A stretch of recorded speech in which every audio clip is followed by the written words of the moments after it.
Welcome to episode 23 of Last Turn, and this is a special one. Today we're going to be reviewing the Kobolds and Catacombs expansion. Are you excited, Evan?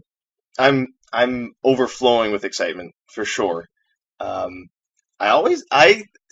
say kobolds like they're old, or maybe like they're bold, but it sounds like you're saying like they're old. Yeah, Kobolds. Yeah, like they got balls.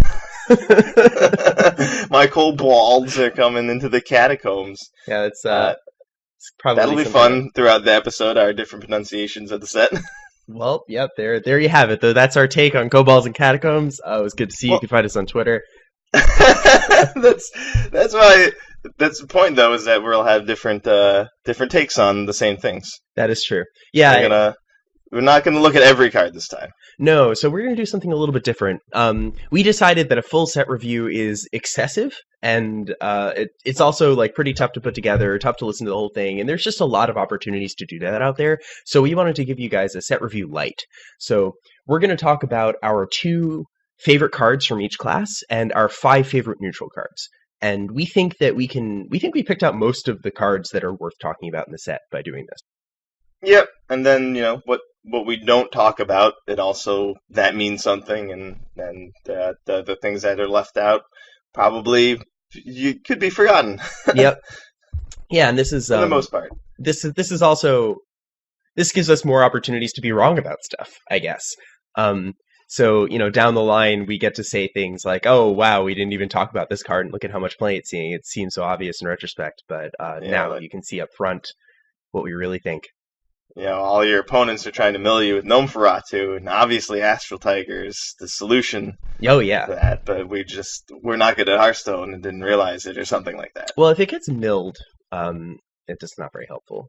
Right, no, that's one of the many reasons I like Heart is garbage, and that's probably the last time we're going to talk about it. Right? Yep, certainly not again today. Speaking of that, let us start with Druid. So that's our first class up. We're going to do all the class cards, then the neutrals. In general, I actually had a really tough time with Druid. I felt like a lot of these cards were pretty unexciting.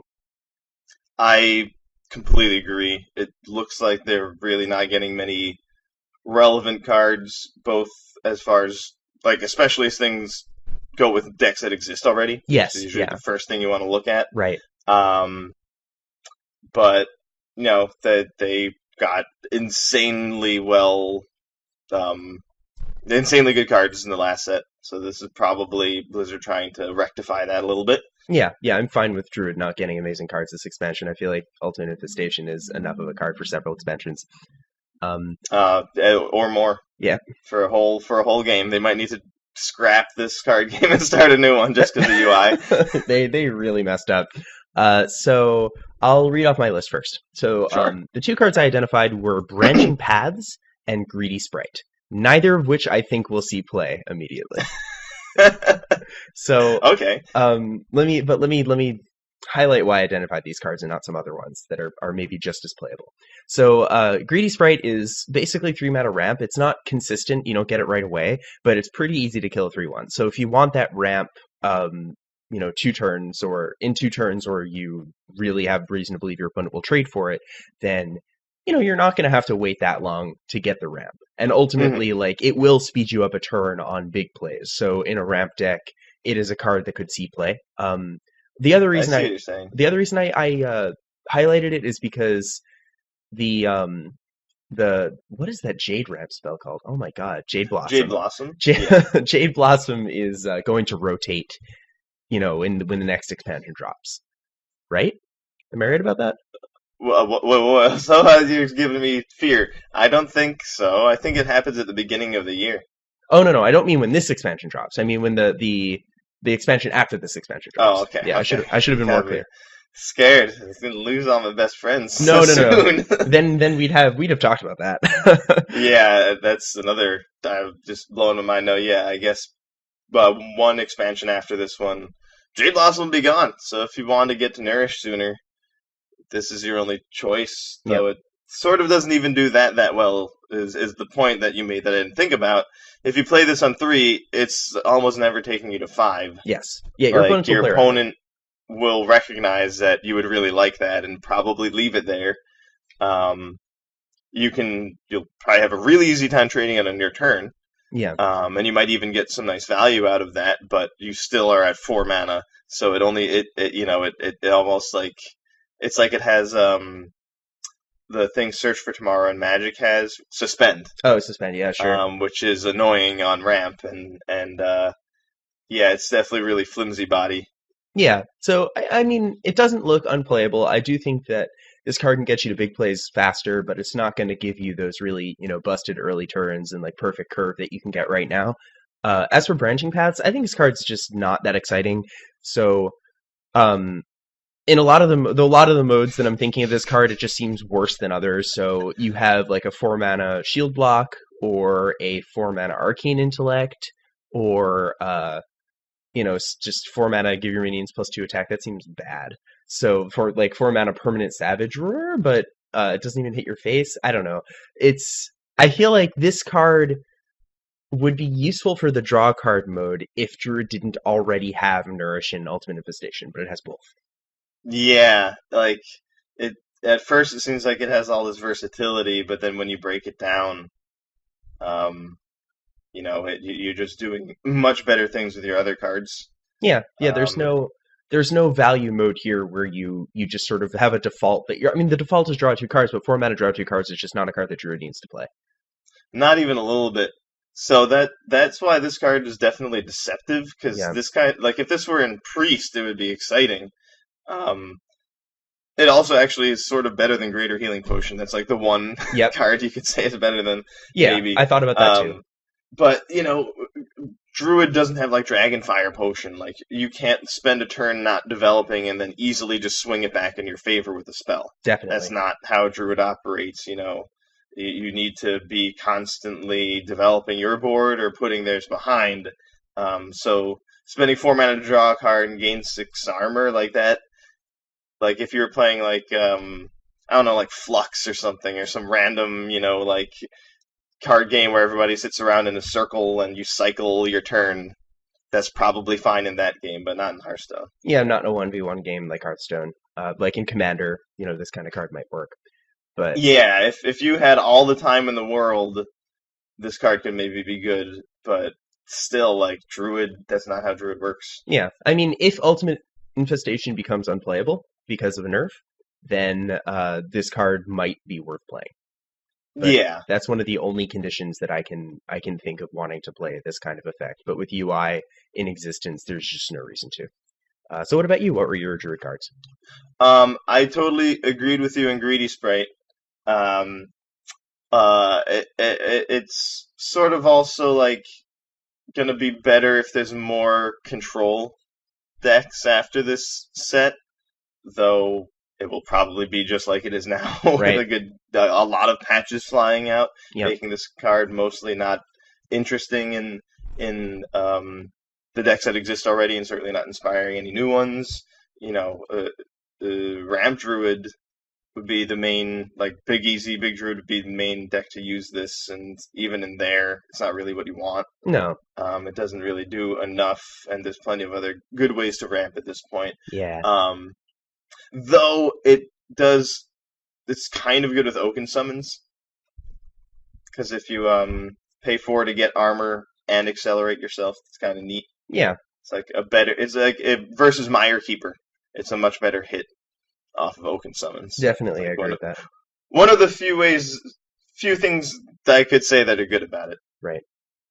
And then the other card I really like from Druid is Lesser Jasper Spellstone. I was looking at that one too. Actually, that was initially on my list. I think that it's probably going to be the most relevant Druid card, and it's potentially the best, or one of the best Spellstones, because it's one of the few that just playing it without upgrading it can be really good. Yes. Like, your opponent can play Flame Imp, and you're like, oh, cool, 2 damage to it. Like, Right. this, in the current meta, and what will likely be the meta after this set drops, dealing 2 for 1 can be really good, not in Token Druid, but in Jade Druid or in Easy Big Easy Druid. And I, based on what the other spellstones do, I'm pretty sure that you can get the 3 armor over time. You don't need to get it all in one shot. Mm. So just over the course of hero powering, or peripherally from Malfurion or Ultimate Infestation. All cards that you're going to use already, this thing can get upgraded. And then it becomes like a really sweet naturalize that doesn't make them draw. It becomes a lot of tempo for a little mana late game, which is something you really want. Like It's true. that's why Mark of the Lotus is a big deal, and that's why Naturalize was getting played when Jade Druid was really big. So this eventually even upgrades into the kind of card you would want late game. So So I think it's one of the better cards for the class. I think, yeah, I mean, Spellstone's good. The reason I didn't have it on my list is because I just I don't think that you're really motivated to work that hard to improve it right now. I mean, a Druid almost doesn't care about card advantage because of the amount of card draw they get. So running something like Naturalize is usually fine. But in a world where UI doesn't exist and you have to resort to Auctioneer, this card could be really good. Yep, there's definitely also the auctioneer situation. Yeah, I mean, this card is with if Auctioneer was on the table for Druid, like for sure, then this card would have made my list in a snap because this is a great card. As you said, it's pretty easy to upgrade, and once you upgrade it even one time, it becomes an amazingly good card. And unupgraded, it's still a fine tempo swing. If you play this in a 2-drop on turn 3 and you remove one of their minions and play one of your own, you're in a pretty decent spot. But on its own, I think we've seen that effect a lot, and it generally doesn't see that much play unless there's no better options like Hunter. Yep, there's a card to compare it to, which is Living Roots, which is definitely a much better card. Oh yeah, And I because the think default that mode's the other mode. yeah, exactly. Like, but even in the day of that card, I think generally Druid is only running one copy. Right. Because having that early interaction is nice, but um, ultimately that's once again not what Druid really needs to win. It's not trying to get tempo early to overwhelm them. You summon even larger man later on. Right. Yeah, you get tempo later that they can't possibly deal with. So, shall we move on to Hunter? Yeah, that sounds like it'll definitely be a huge improvement because they probably gave Hunter a ton of really great cards. Sometimes I just want to uninstall this game. So Hunter was also tough for me, which I'm very sad to say, but not because Yeah. both cards were hard to identify. So the first up I have is Candleshot. Okay. I think Candleshot's just really strong. So what's Hunter's biggest problem? So it's an early game class. It's a class that sort of thrives on its relatively good plays on turns 1, 2, and 3. What is its weakness? Patches, because Patches is probably better than all of the Hunter-y stuff that Hunter can do on turns 1, 2, and 3. And it turns out that one of Hunter's best one-mana plays is just everyone's best one-mana play, which is Bloodsell Corsair. So, and then, after that, it just doesn't synergize with Hunter's deck that well, and then Hunter ends up having a mediocre aggro class. So Candleshot does a good job of actually alleviating that a little bit. So it's something that not a lot of other classes have access to, just a 1-mana 1/3 weapon. Some do, like Warrior, or Warrior has like N'Zoth's First Mate. But ultimately, this card tangos really well with a lot of the cards that we're seeing out of a lot of classes, like Acker's Veteran and Mm. Patches, and maybe Kobold Librarian, which we'll almost certainly see. Uh, so I think for that reason, this card could be really good, just shoring up Hunter's early game a little bit more, making its sort of Patches problem a little bit less apparent. Hmm. So just it's strengthening a part of a class. It's strengthening the core part of the class. Basically, Hunter's really good in the early game. This is a good early game interaction weapon. On the other hand, Upgrade is not something we've seen without other types of weapon support, and Upgrade is approximately Candleshot. But I think the immune while attacking bit is at least somewhat relevant if you're trying to win a race. Yep. I mean, that's I totally agree with you about Candleshot. That's number one on my list too. Yeah. It's definitely not N'Zoth's First Mate. No, no, It's no, no. important to recognize that it's not N'Zoth's First Mate. No, it's not muster for Um, battle on turn 1. but it's it's still really good. And it also can, if there's going to be some sort of Hunter deck that you play a card that says your deck has no minions in it. Having more good ways of destroying minions is necessary. Yes. So even if you're going to go the completely crazy direction that some of these cards suggest you're going to, once again, Candleshot's probably the best thing for you. Yeah. So I think Candle Shot's like a really big hit. I really like the card, and if they do give um, Hunter or other classes more ways to like buff their weapons, Candle Shot would be an amazing weapon to give a buff to. right. It is that is one thing I was noticing after we had the whole spoiler. You and I talked about how they could give a bunch of different classes a bunch of new ways to interact with weapons, Right. and then they didn't. Yeah. I can understand why they might not have done that. Right. But yeah, it's I, unfortunate. I hadn't realized that they had let us down until the whole set was out. Like, wow, none of these. We had so many cool ideas for them. They didn't do any of them. Yeah, Uh, I'm sure it's on the table. Maybe we'll see something in a future set. You know, there's mhm, always hard to see reasons why they don't do stuff like that that are related to power. But Um, yeah, Candle Shot just that gives you that early tempo and early board control. That's what's going to make your real Face Hunter deck win. yes. So my second card was um, it's shocking that this card was printed in the same set as To My Side. It's Lesser Emerald Spellstone. Hmm. So I feel like this is just pretty much way better than To My Side. Like Yeah. obviously, because pretty much every card in Hearthstone is, but it's even in terms of doing the same thing that To My Side does, it just does it better. So this is 5 mana, summon 2/3 wolves. You can play a secret to upgrade it. In a deck that's going to be relatively spell heavy in Hunter, you're certainly going to be playing freezing traps or explosive traps or cat tricks or something. So you'll be able to play secrets to upgrade this. And if you upgrade it once, it's a big swing. Summoning three Hmm. 3/3 wolves for 5 mana is a pretty big deal. 3/3s are no joke. That's 9/9 worth of stats for 5. That's a sweet deal. Not even Shaman gets a deal that good. So um it gets 2 mana 3/4s, which is way better. Uh but um I still think that's like relatively strong. I don't think it'll necessarily slot into any of the existing decks, and I also don't know if it's a big enough payoff for Secret Hunter to work because Secret Hunter wants to rely on sort of earlier plays to succeed. And Hmm. I think it needs more 1-drop support for it to really be amazing. But I do think it's an okay card. Yep. I was looking at Lesser Emerald Spellstone a lot, and you don't need to be super dedicated to secrets for it to be good. You just need to play one while it's in your hand, and it's going to be awesome. And Yeah, if you exactly. play that second one, it's going to be really quite swingy. And once again, sort of, if you're going to play some sort of deck that has not many minions in it, To My Side is probably way too bad, but this is actually fine. Yeah, this could actually make such a deck work. This is what To My Side should have been, Yes. which is why it's so weird that they're just right next to each other in the same set. Yeah, just looking at them in the same spoiler, it's bizarre to me. They do something so similar to each other in practice, and their one is so much better. So, what was your second Hunter card? Um, it actually was a Secret's Wandering Monster. Okay, I think that the Secret's pretty sweet. Historically, the really good secrets are the ones that prevent an attack, and this does that. There's also quite a few like slam dunks on 3 mana. Tar Creeper. Um, yeah, Tar Creeper, and like the random 4/4s and 5/5s and Injured Blade Master and Oh wow. bunch of beasts, Acolyte of Pain, things with Divine Shield, things with poison. Um, Oh yeah, so Emperor Cobra.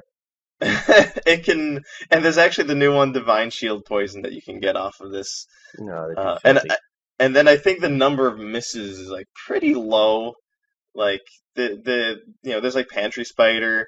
Um, sometimes there's like a 3 mana 07 that would be sometimes awful, could be good sometimes, but I think for the most part you can get a lot of value out of this, and it can even leave you with a body. Like if your opponent played a 1-drop going second, and then you turn two play this, like how far behind could they potentially put themselves by attacking you? That's true. Um, it is interesting, and then it's another good secret. I think this is better. It's I don't think it's better than Freezing Trap.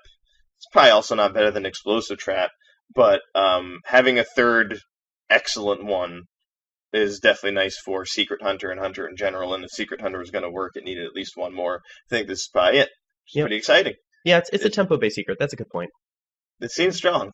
Yeah, I think so too. I think I underrated it a little bit, but it's always hard to rate these cards up front because it's hard to know what the average 3-cost minion looks like. It's something that you could very easily just look up or at least compute. But when I say very easily, I mean that it would actually take some effort. So I just never really did that. But yeah, I think you're probably pretty correct that the average stat line you're going to get out of a 3/3 is not going to be that much worse than out of a 3-mana minion is not going to be that much worse than a 3/3. So It is a little unfortunate that it's just an enemy, not an enemy minion. It would definitely be even better oh yeah, if they couldn't trigger it with their face. yeah, But ultimately, you can get like Magma Rage or something and get them for 5. The fact that it's not Bear Trap, it's not that they can pop it, make the minion, then kill it. Like that's what you do with Bear Trap. You just never interact with the bear. yeah, This whatever you get, they're gonna take at least some damage from it, and that guarantees some value out of it. yeah. That makes sense. Ultimately, whether or not this card gets played is relying much more on Secret Hunter as a whole.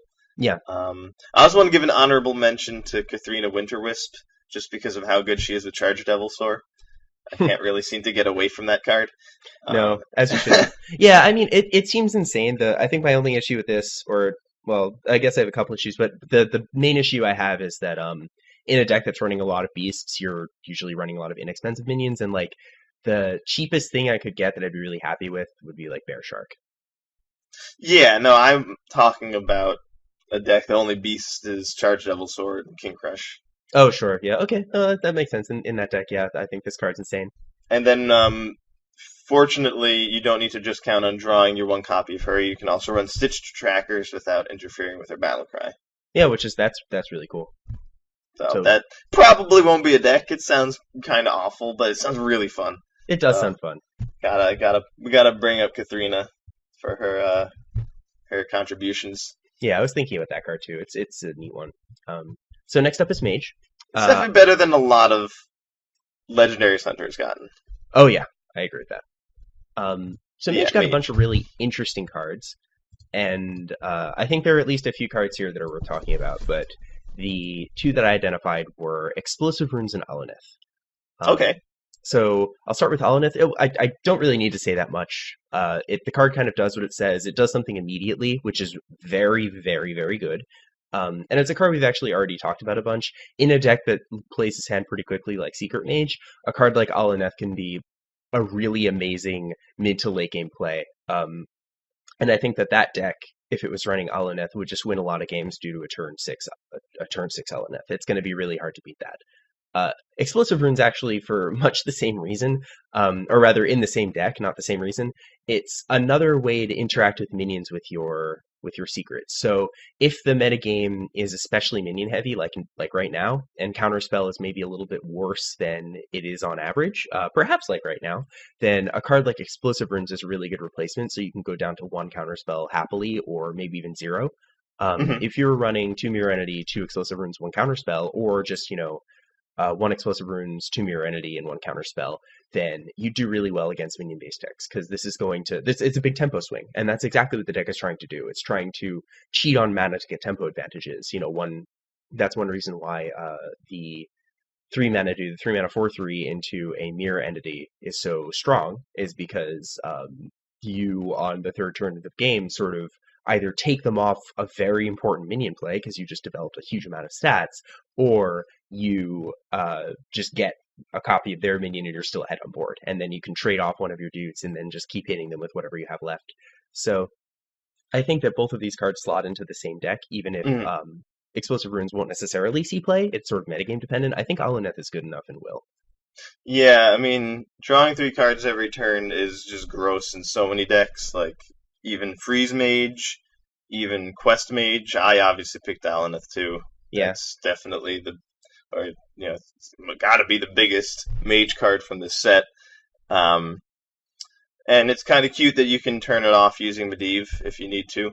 Yep. If you're playing, because like the one deck, it looks like it might not like be a slam dunk in is a control deck that is like using Frostlich Jaina to gradually grind out your opponent with um, water elementals. There's nothing really gradual in the game anymore after you play this card. Yeah. So if you're playing a slow strategy, you'll probably kill yourself before you kill them. Yeah. But there's the you can the eject button by playing Medivh and destroying the weapon, which is really cute. Hmm. Um, Explosive Runes definitely looks good. It's especially good if you take the E out of runes. Explosive runs. Oh Oh, yeah, look at I've been to Taco Bell once or twice. I mean, just look at the art. Sums it Yeah, up. he had a bad time. One too many quesadillas. So I agree that the runes is sweet, but I actually picked Dragon Collar Alana Ah, as cool. my other relevant card. I feel like Mage mostly got like poopy. Yeah, I Like agree. cards that do like random things are like way too random. And the spell is random. You use a random spell. That's another random spell. Like gets you Yep. another random spell. It's like that's fun, but God, my opponent's still at 30. Right. Gotta do something. Um, so a lot of these cards feel like they don't really do anything. But Alana, 9 mana, 3/3 that gives you a 5/5. Not for each spell you cast, but for each spell you cast this game that costs more than 5. That still should be a good number. Like you don't need to play that many spells that cost more than 5 for this to be a really sweet finisher in some kind of control deck. That's the place I see her slotting in is some sort of like another way you can make your opponent really sad besides Jaina. Right. Is just out of nowhere summon a bunch of dragons. Yeah, and I mean, Meteor, Flame Strike, Blizzard, all those trigger this, and those are all cards that you're pretty happy to run, one to two of. Yeah, it's hardly a deck constraint. Yeah. Um, and also this kind of effect, flooding the board with a bunch of things that are tough to get rid of, can't Dragonfire Potion them, Yep. is going to be nice when you're like sitting on an ice block.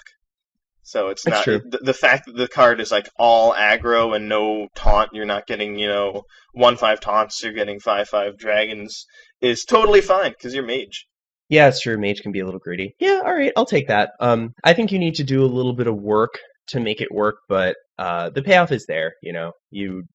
It's a big play in a deck that maybe lacks a little bit of a big play right now.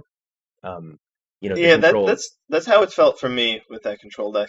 Yeah, yeah, you kind of have like Frostlich Jaina, and you need to draw that, or like you need to have Medivh and just play all your big spells. But this gives you an excuse to put more bigs in your deck, and it doesn't force you to remove small spells from your deck at all, which is nice. Yeah, And I unlike think, some of the other cards that force you to reveal a random spell is based on its cost. yeah, Raven Familiar, Dragon's Fury, cards like that are just not so good. I mean, I think they're still doing work to dilute Primordial Glyph, and That makes that's part sense. of the reason why we see those sorts of wacky cards, which is unfortunate. But That's who fine. I'll knows? just keep playing Glyph. Yep. Yeah, exactly. It's a really good card. So let's move on to Paladin. So this class, I feel like got some really nice tools. Yeah. Call to Arms is something we've talked about. I think this card's really strong. Yeah, Uh, that's 4 mana spell, recruits 3 minions that cost 2 or less. yes. So this is really strong. I mean, it's not difficult to build your deck so that you're getting a mana advantage out of this, but also the one mana plays that people tend to run or at least Paladin tends to run, are going to be fine coming off of this. The worst would be like, obviously Patches, but Paladin doesn't usually run that anyway. Mm. At least not in every build. Firefly would be another kind of miss, but again, not a card that Paladin runs all that much. And the 2/1 Murloc that gives one of the Murlocs in your hand +1/+1. Forget what it's called, but Grind Scale Chum?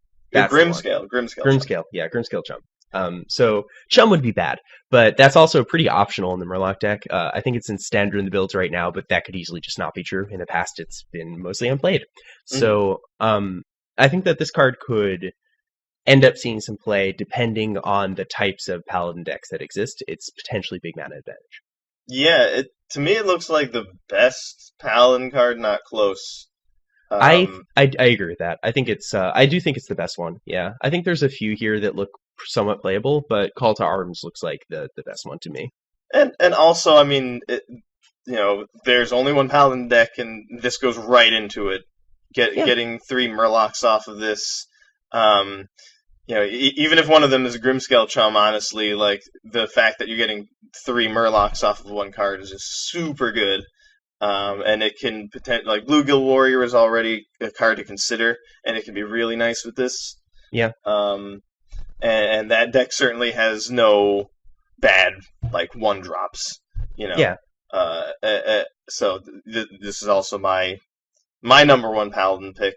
I yeah, also like it because you can use it for like an Uther combo deck or something terrible like that if you want to, and thin your deck. You get that's the cool thing about it in any deck. If you have these early minions, right, you want to get them out early, right, and if you are playing 6 2-drops because you want a good rate of getting a 2-drop early, and you play one on turn 2 that game and you're happy, you're still going to, over the rest of the game, be drawing the 5 other ones, which might suck. This can help. On turn 4, you can pull 3 of them out of your deck. right. So this can like really like improve, almost like Mysterious Challenger, but since this is happening sooner, it's going to be more relevant, but this can thin the weaker draws out of your deck, and you're going to draw Spagrid Steed more often. You're going to draw Tyrion more often because those little guys were just sort of cheated out.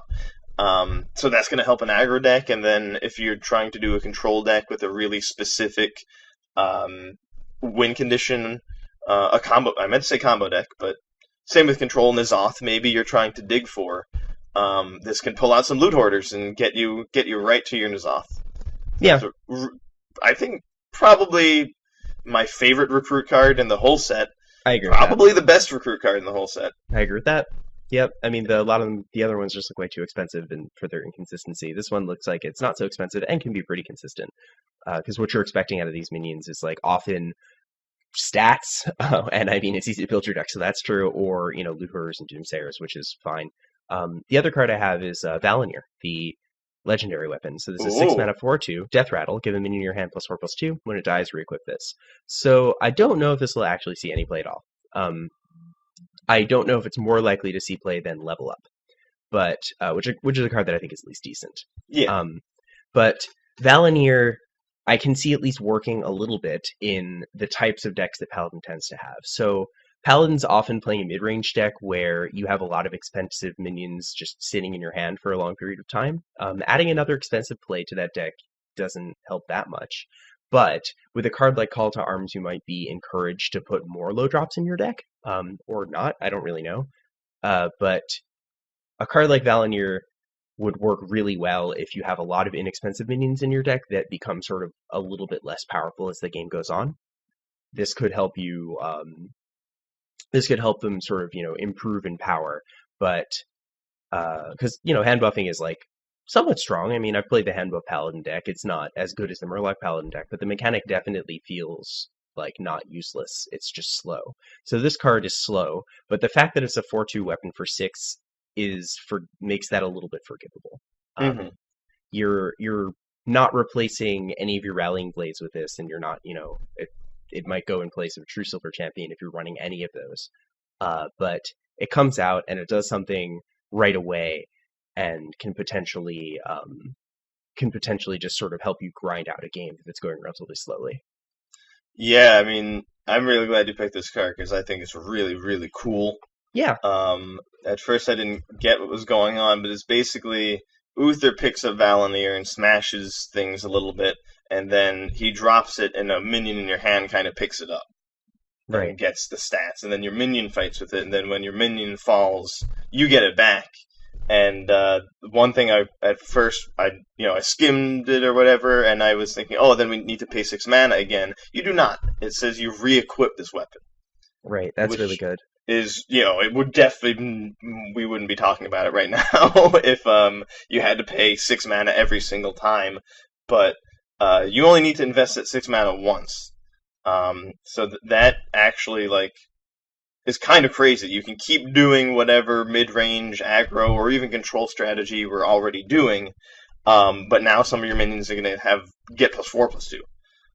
which could be, some minion. It's better on some minions than others. Like it'd be great on like a Tar Creeper, or a Chillblade champion. Right. Probably not necessary on like Tyrion Forging, but it'd be pretty sweet.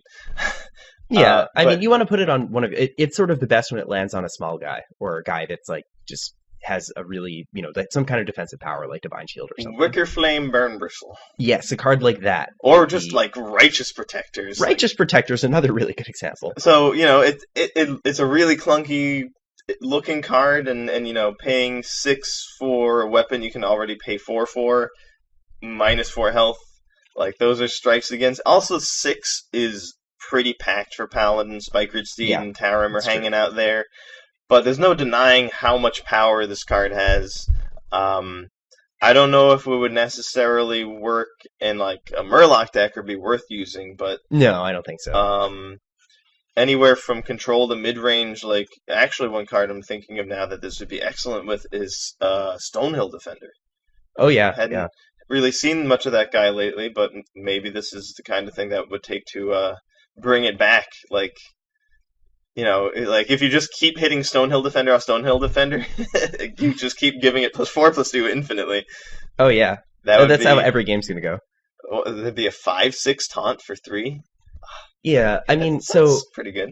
and yeah, in a deck that just has a lot of minions in hand, Stonehill Defender's a really good point. I hadn't thought of that one. Curator, another one. One that wants minions to sit in its hand, like the Handbook Paladin deck. This card could be potentially good. It also just might be something that's too cute and too slow for a deck that's already too cute and too slow. Yeah. Which is like probably more likely, but Yeah. I think it's cool and potentially strong, and if it saw play, I wouldn't be that surprised. It's definitely it's better than it looks, I think. I think so too. That's one way to put it. Unlike something like Dragon Soul, I think is a card that looks better than it is. Yes. But it's still probably, like it's not as good as True Silver Champion, like a Void, for example.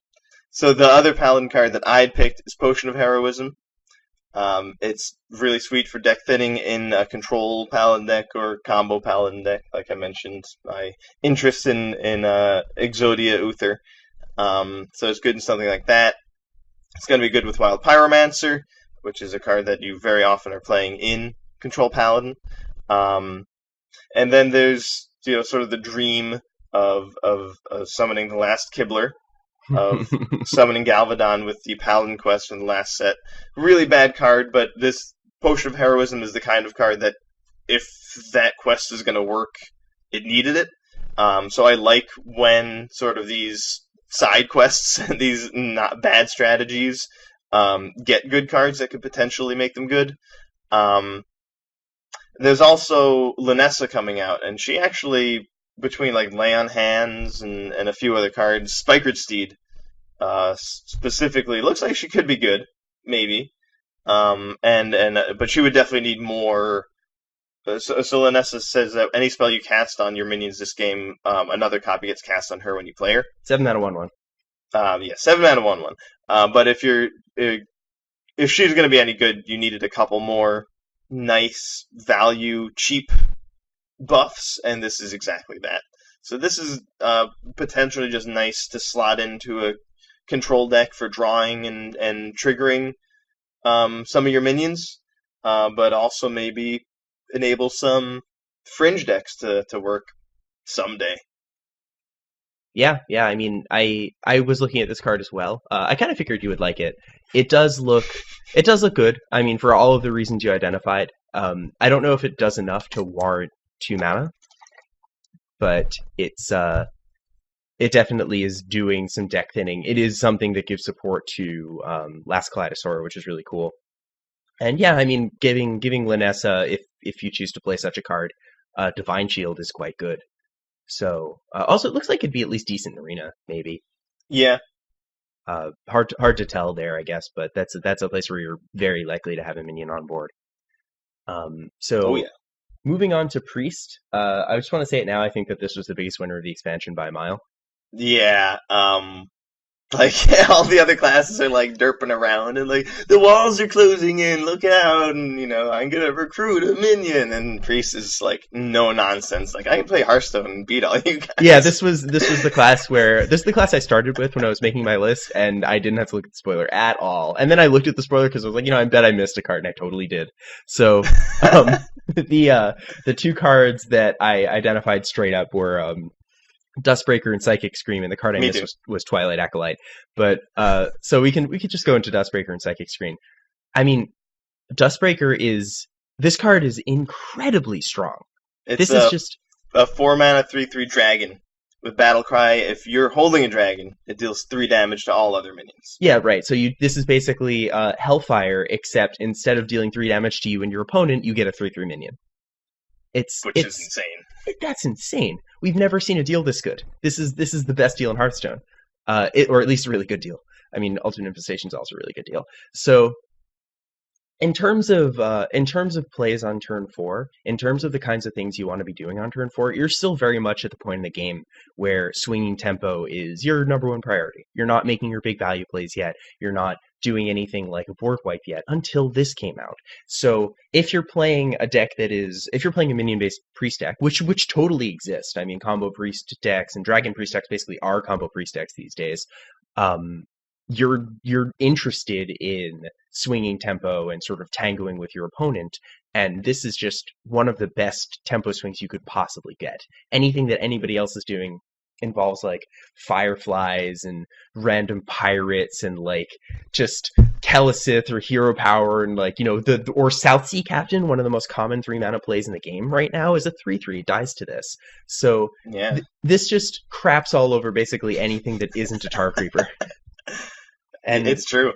and like, so you could sort of turn around and say, all right, but if you just said you're playing a tempo based deck, you probably also had early game plays that may well die to this. So some of your plays are going to be things like Northshire Cleric, which you're fine with that dying on turn 3 anyway.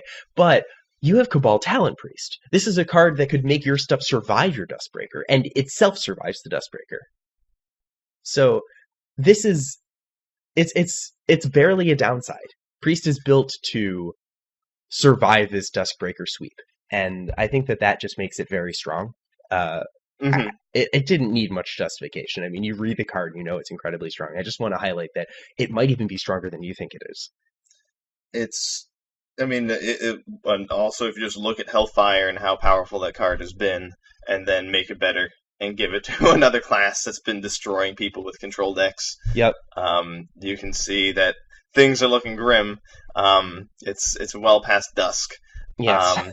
In addition, since it's a class card, Netherspite Historian is going to prioritize this Yeah. over random dragons. So priests that are playing Netherspite will have much better odds of getting this and Draconid Operative, the other big bad dragon and priest.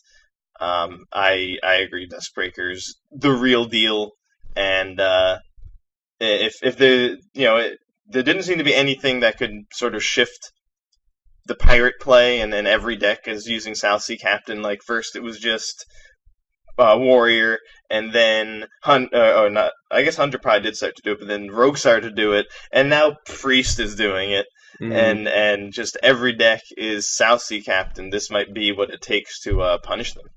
yeah, definitely. I mean, I think that this helps keep some of the tempo decks off of their greedy early game plays a little bit. Maybe push Yeah, them to having a stronger mid range. it's so punishing to any aggressive deck. It's completely devastating.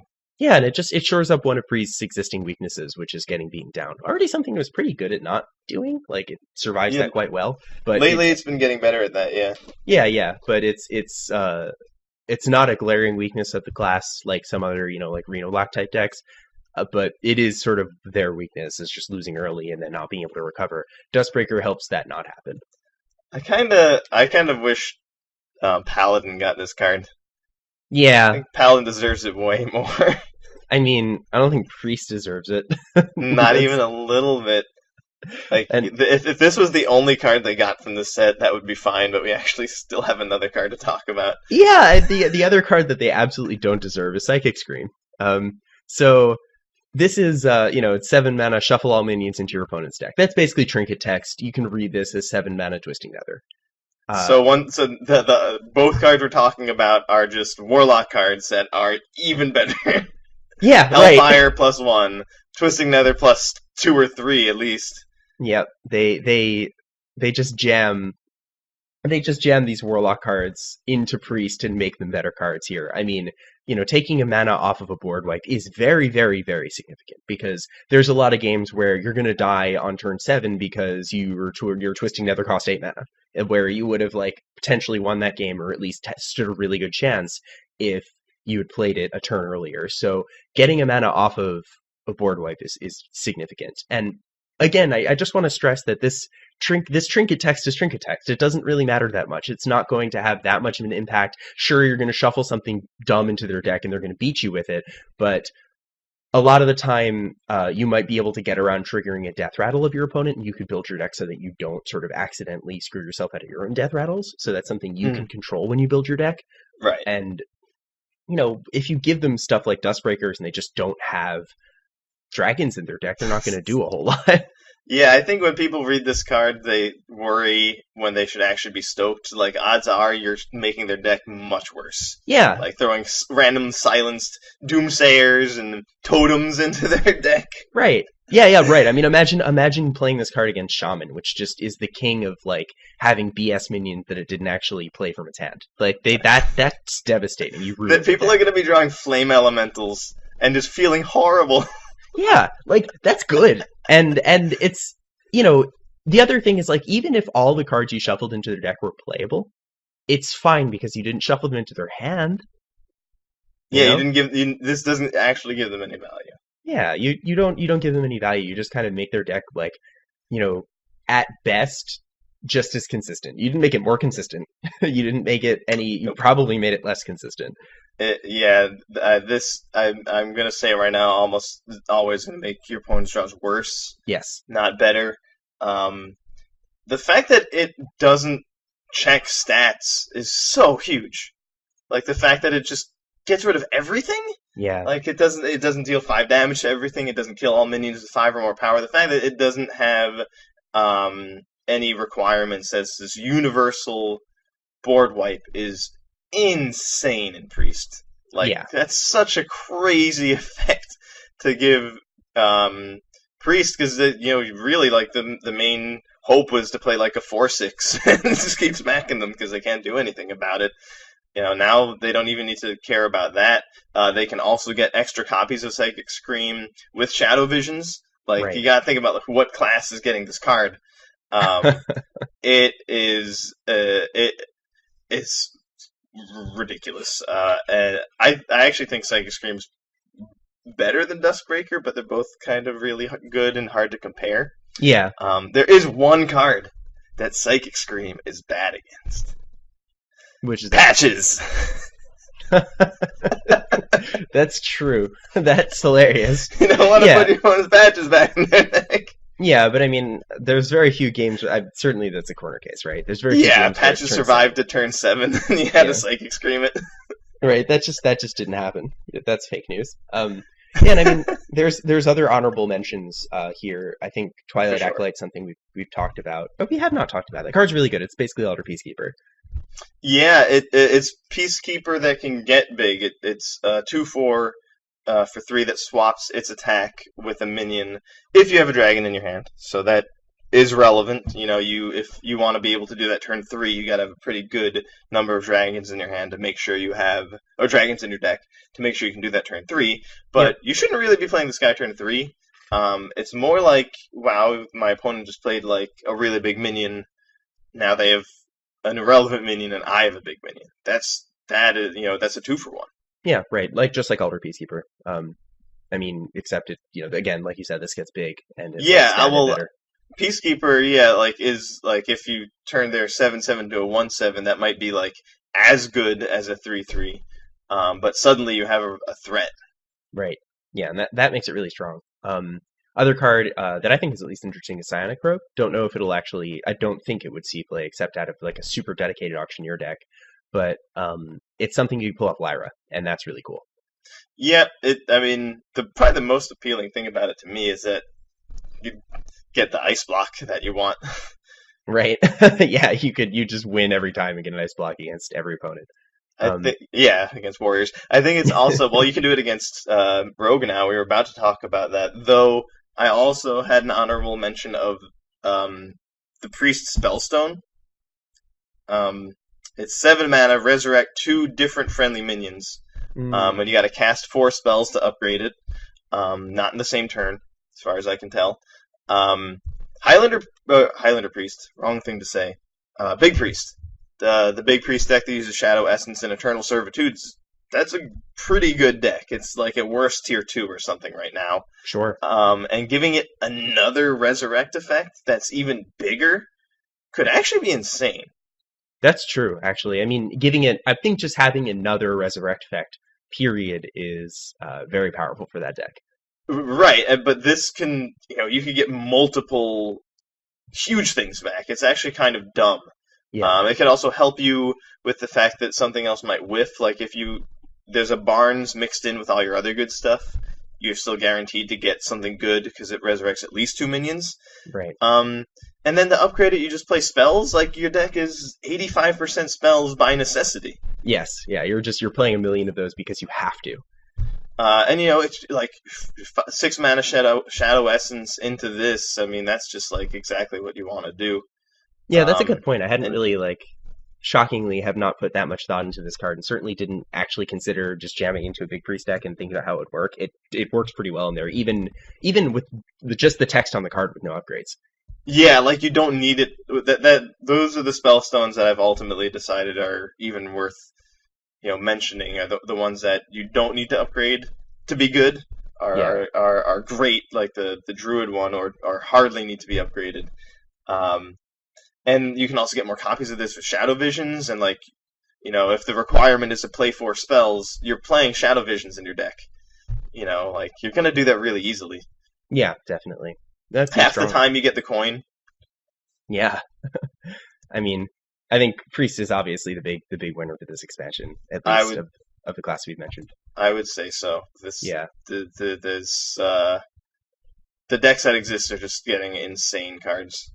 Yeah, it's pretty unbelievable. And I mean, I think the decks that exist are Priest has a lot of decks right now. There's a lot of Priest decks. You don't see a lot because Razakus is so powerful that it's almost not worth playing the other ones. But if Razakus didn't exist because you just removed Anduin from the game and removed Raza from the game, there's still a ton of really awesome Priest decks.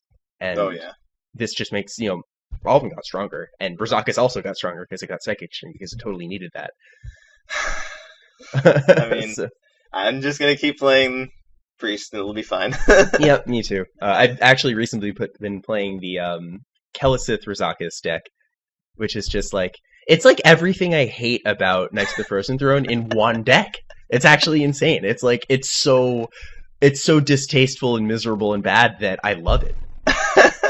You reach rock bottom. You're like Tyler Durden. Exactly. It's just like that it's just like that Fight Club mantra there. I mean, nothing matters at all, and everything is just pure hedonism and hyper masculinity. And what's more masculine than playing Kelesith in Priest? I mean, that's definitely also playing N'Zoth, right? Right, yeah, you get to play both in the same deck. That's just the manliest thing possible. So yeah, I had been playing a Kelesith Raza Anduin deck and with Happy Ghoul in it. But I hadn't seen that N'Zoth version, but I immediately switched over to Kelesith N'Zakus. Yep, it's pretty insane. It's just archetypes. You're just jamming every archetype together. I mean, next expansion, when this thing drops, you could just put dragons in there, too. Yeah, forget about it. Yeah, that sounds like it's good. So, next up we have Rogue. This class also actually got a bunch of good cards. Yeah, I'm happy for Rogue. Me too. So I feel like there's at least a bunch of interesting cards here, and some that are outright good. I think one of the first on a lot of people's list is probably Evasion. Even if that doesn't slot into Tempo necessarily, I don't think it really does. It does slot into Miracles really well. It's a cheap spell. It does what you want to do, which is buy time. And it's pretty much a good play at any point. I mean, you could use it like an ice block late game if you're tricky, which you probably will use the second one like that. But you could also just use it early to buy yourself a turn if you are facing down a board and you're maybe one turn off a vanish, or you don't have a good answer yet, or you have a big tempo play next turn. You can just play this to buy you time, and that's really important in that kind of deck because that deck has insane inevitability. Yeah, you kind of use it like a Frost Nova in that situation where they have a lot of stuff out that you can't deal with. Instead of investing cards and dealing with it, you can just do an evasion and then deal with it the next turn when you have Vanish or something better. Um, that's a very good point. I also have evasion on my list. It definitely isn't ice block. No, certainly not. And it does require some setup to use it like an ice block late game, but you totally can do that. And in general, for miracles, it's just a spell you can cast. Yes. Like, as weird as it sounds, just having a spell that you could just play, and it doesn't really matter what they have or what you have. It can still be nice. I guess against an empty board where they have a hero power that damages you, it might not be a good idea.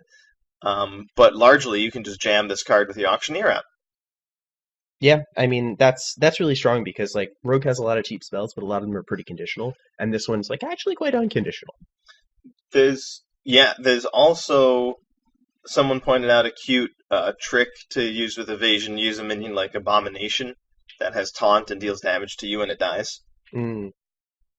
Oh, that's interesting. Because it just says after your hero takes damage, not after an enemy damages you. Yeah, that's cute. We're going to see the return of N'Zoth Rogue. The rise of N'Zoth Rogue. The birth. I don't know. I don't know if I'd want to be in the operating room for that birth. No, I'll pass on that one if it's running Abomination. It sounds gross. The next card I have is another epic. It's Fal'Dorei Strider. So Fal'Dorei Strider is 4 mana 4/4, Battlecry, shuffle 3 ambushes into your deck. When drawn, summon a 4/4 spider, and the ambushes themselves draw you a card, I believe. So it's just like a 4 mana spell that says like draw a card, summon a 4/4 spider.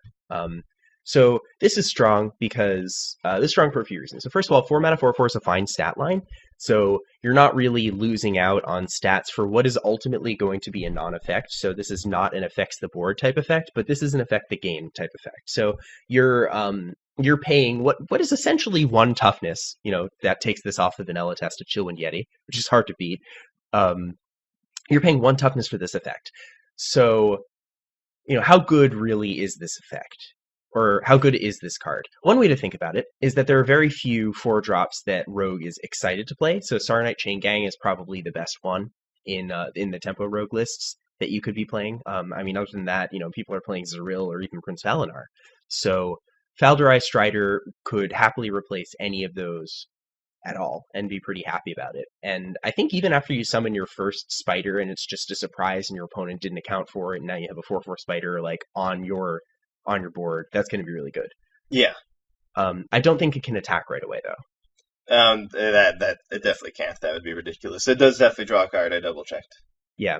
So I think if you're getting one of these out early and the game is going to go on for at least a little while, this card is going to be pretty valuable, and that's due in part to the fact that it's a 4 mana 4/4, which is fine stats. Yeah, if this were like a 4 mana 3/2, like there's another card I looked at, the Elven Minstrel, is a 4 mana 3/2. Yeah, does something good, but it's a 4 mana 3/2, so right. It's not neither of them affect the board immediately, but with their effect. But this guy's body is sweet. I have reason to believe that having 4 power is gonna be nice when Priest starts wrecking everything. Yeah, that's true. And so it seems like it just could be fine in Tempo Rogue because you are playing 7 mana cards, maybe 8-9 mana cards. Like, you're not expecting to win turn 4. You're going to draw a few cards, and then once you get 1 spider off of this, it's really, really excellent. Yes. And so, if you're playing this instead of a Saronite Chain Gang, I just can't really imagine many scenarios where that immediately feels that much worse, and then what you're going to get out of it later is really cool. And then it's just awesome in Miracle Rogue. It's like exactly the kind of card Miracle Rogue. Oh yeah. This is really good in Miracle Rogue because that's a deck that just draws this whole deck every game. And this is a chunky minion that can come out in tango, and it's not like too late, and it's not like they had better 4-drops to run. So Yeah, it's perfectly like health and power costs. Like those are all exactly what you would have wanted. Um, wouldn't change a thing, baby. And yeah, then that effect basically is like if you plan on drawing a lot, that drawing a lot will just kill your opponent now. Like, oh, cool, that's what I was gonna do. right, yeah, So, that's really good. if these priest decks are gonna be a big deal, playing Miracle Rogues might be a really good. Miracle Rogue might be a really good idea against that meta. Totally, It yeah. It looks like also they got a bunch of tools. tends to be good against like Jade Druid. Yeah, yep. It's a deck that preys on slower strategies because it does something really strong and it has a really good end game. But I actually think the Strider's probably better than Evasion and probably going to help the decks it helps more than Evasion does. I agree with that. I think it's more versatile, and I think that it slots into the same decks, and like it gives Miracle Rogue just another way to win. As if drawing your whole deck wasn't enough. Like sometimes it's not, because a lot of the rogue cards can feel like vapor, and sequencing becomes so important. But this is like insurance against that. So I Yeah. do agree with that. I think what you said is true. And, I mean, normally a card that just puts some stuff in your deck is like pretty like lame and irrelevant. It's cool how strong they were able to make this card. I'm pretty happy Yeah. with it. So is that your second card as well? Yeah. Yeah, yeah. I mean, there's a bunch of really neat cards here, but I think that those Mhm. are kind of the most obviously strong ones. Yeah, the minstrel could be good, Yep. and the weapon is really neat. And Shadow Dancer. the legendary could be sweet for like caverns below or something like that. But Falderai Strider is definitely just like that's where it's at Yeah, that in makes this me set of rogue cards. it makes me excited to just like play Miracle Rogue at the beginning of an expansion, which is something that I would just have never have done. Well, let's Um, see what you open. yep, Maybe it's the time. maybe it is. So moving on to Shaman. So Shaman got a bunch of nice stuff. Yeah, I think Shaman did better than a lot of the other classes, though it's like a lot of the cards are kind of narrow. Yeah, yes, But they're other classes got cards that are narrow and weak. I think right. Shaman at least got the narrow cards are also pretty impactful. So I'm pretty happy about Shaman this set. Yeah, same here. I think they got a bunch of cool stuff. And actually, one of the best tools I think they got is Unstable Evolution. Yes, that's my number one card here as well. Yeah, this is like so. Evolved Shaman is strong. It's actually had a lot of staying power since Ungoro, and it stayed with us not as a tier 1 deck, but as a playable deck through Knights of the Frozen Throne, and it even became more focused on evolving because it's an inconsistent mechanic, so it wasn't obviously good at first. But as it started getting incorporated into more of the decks actually started to tune themselves to be even more deep into evolving. Maybe running more evolve cards or running duplicate Star Knight chain gangs, or even just putting in a more extended Jade package so that you have better evolve targets. So Unstable Evolution shores up one of the weaknesses of the deck, which is it's like a lock and key deck, except there's not a whole lot of keys. So Mhm. Unstable Evolution is just another key. It's like you always have minions out, your Shaman, but Unstable Evolution is just another way for you to evolve them, and that's really strong. So in addition to that, this is like, more expensive than Evolve if you want to get the exact same effect as Evolve, but it's potentially better because if you have minions out already, that are chunky and you kind of want to keep around, you can use this to heal them. And you can also use this to, this also has like built-in insurance. You can mitigate, and this is like when you get the 6 mana 1/1 or like, 9 Mhm. mana 5/4s or anything like that. You could just evolve them again and get a better card. Yeah, definitely happy about that. I mean, the design the design behind this card is actually incredible. I think. I think it's The way it reads, it's 1 mana. It says transform a friendly minion into one that costs 1 more, and then it says repeatable this turn. That's called a sentence fragment, by the way. But what we've interpreted that to mean is that once you play Unstable Evolution, you're going to get a new magical version in your hand. And every time thereafter that turn, you get a new magical version in your hand that evaporates at the end of your turn. So that means that whenever it's sort of like being in a car. You can give it more gas or slam the brakes depending how the evolving is going. Right. Like if you like, I've seen those moments where someone plays Doppelgangster Evolve, and they have 1 mana left, and they're trying to decide if they want to roll again. Because like they got some good stuff and some bad stuff, and if you roll everything again, you might get more bad stuff. Like you don't have any control over it. Right. But with this, you do. You can stop once you get something you like. You can keep going if you're not happy with it. And then actually, just like Evolve can be really bad in top deck mode if like you don't have a board, or even if your board is just totems. Oh, if it's weak. Yeah, but if you just like hero power unstable evolution, that's a real minion. That you'll eventually get that up to a 9-drop. Yeah. And if you get any charge minions or anything on the way up, or like if it becomes like a Violet Illusionist, actually no, I think they changed the fact that you wouldn't get a 1/1 that anymore.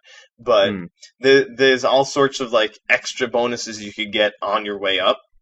And yeah, it's suddenly actually a good top deck, unlike Evolve. So there's a lot of really good things to be said about this card. Yeah, I think it does a lot of really strong stuff, and I think it just slots right into an existing deck that's been an evolving archetype that's just pretty strong. Evolving archetype. Oh yeah. So next up here, oh certainly did. It's the Racy podcast. Not going to shy away from these puns. So there are a bunch of cards that are worth talking about for Shaman, but I think, or at least they're narrow and interesting, like you had mentioned. But the one I want to highlight is Grumble. Mm-hmm. So Grumble's an elemental, and that's really good. So Grumble's an elemental that synergizes. So Grumble's of 6 mana 7/7 elemental battlecry. Return your other minions to your hand. They cost 1. So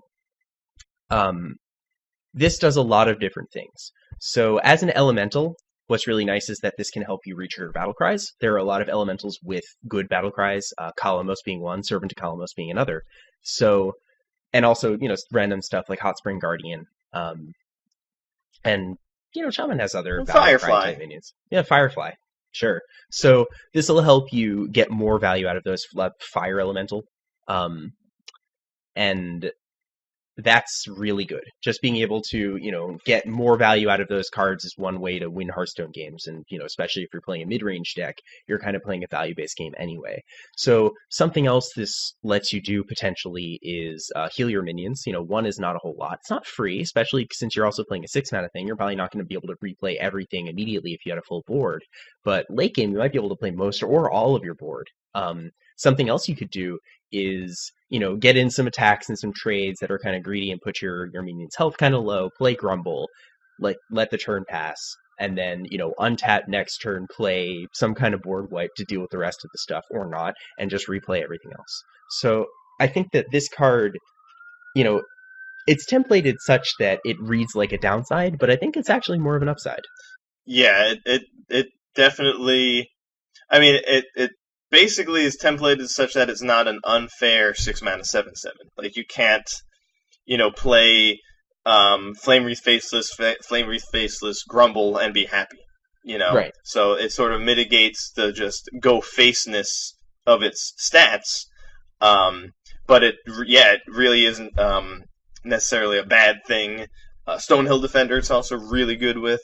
Oh yeah, yeah, definitely. As far as I know, Thing from Below, it will get its cost set to 1, and then for every totem that you've played this game, you'll subtract 1 from that. So I think Thing from Below just becomes 0 if you summon 1 totem. Yeah, just immediately replay it, yeah. I could be wrong about that, but I think that's how it works. So yeah, it's it's not like it the battle cry makes it seem like such a negative tempo, but it's a 6 mana 7/7, and if you have 1 more mana, you can get out your next biggest thing. If you have 2 more mana, you can get your 2 biggest things out. So like if you have 7 mana, you could Grumble Tar Creeper or something like that. If you don't, it looks like you might sort of be putting yourself really on the back foot sometimes with this card, but because of the fact that you can just replay your dudes if you have slightly more than 6 mana. I don't even think it's going to be doing that often. You can also just play a 6 mana 7/7 sometimes. Yeah, I mean, it seems good.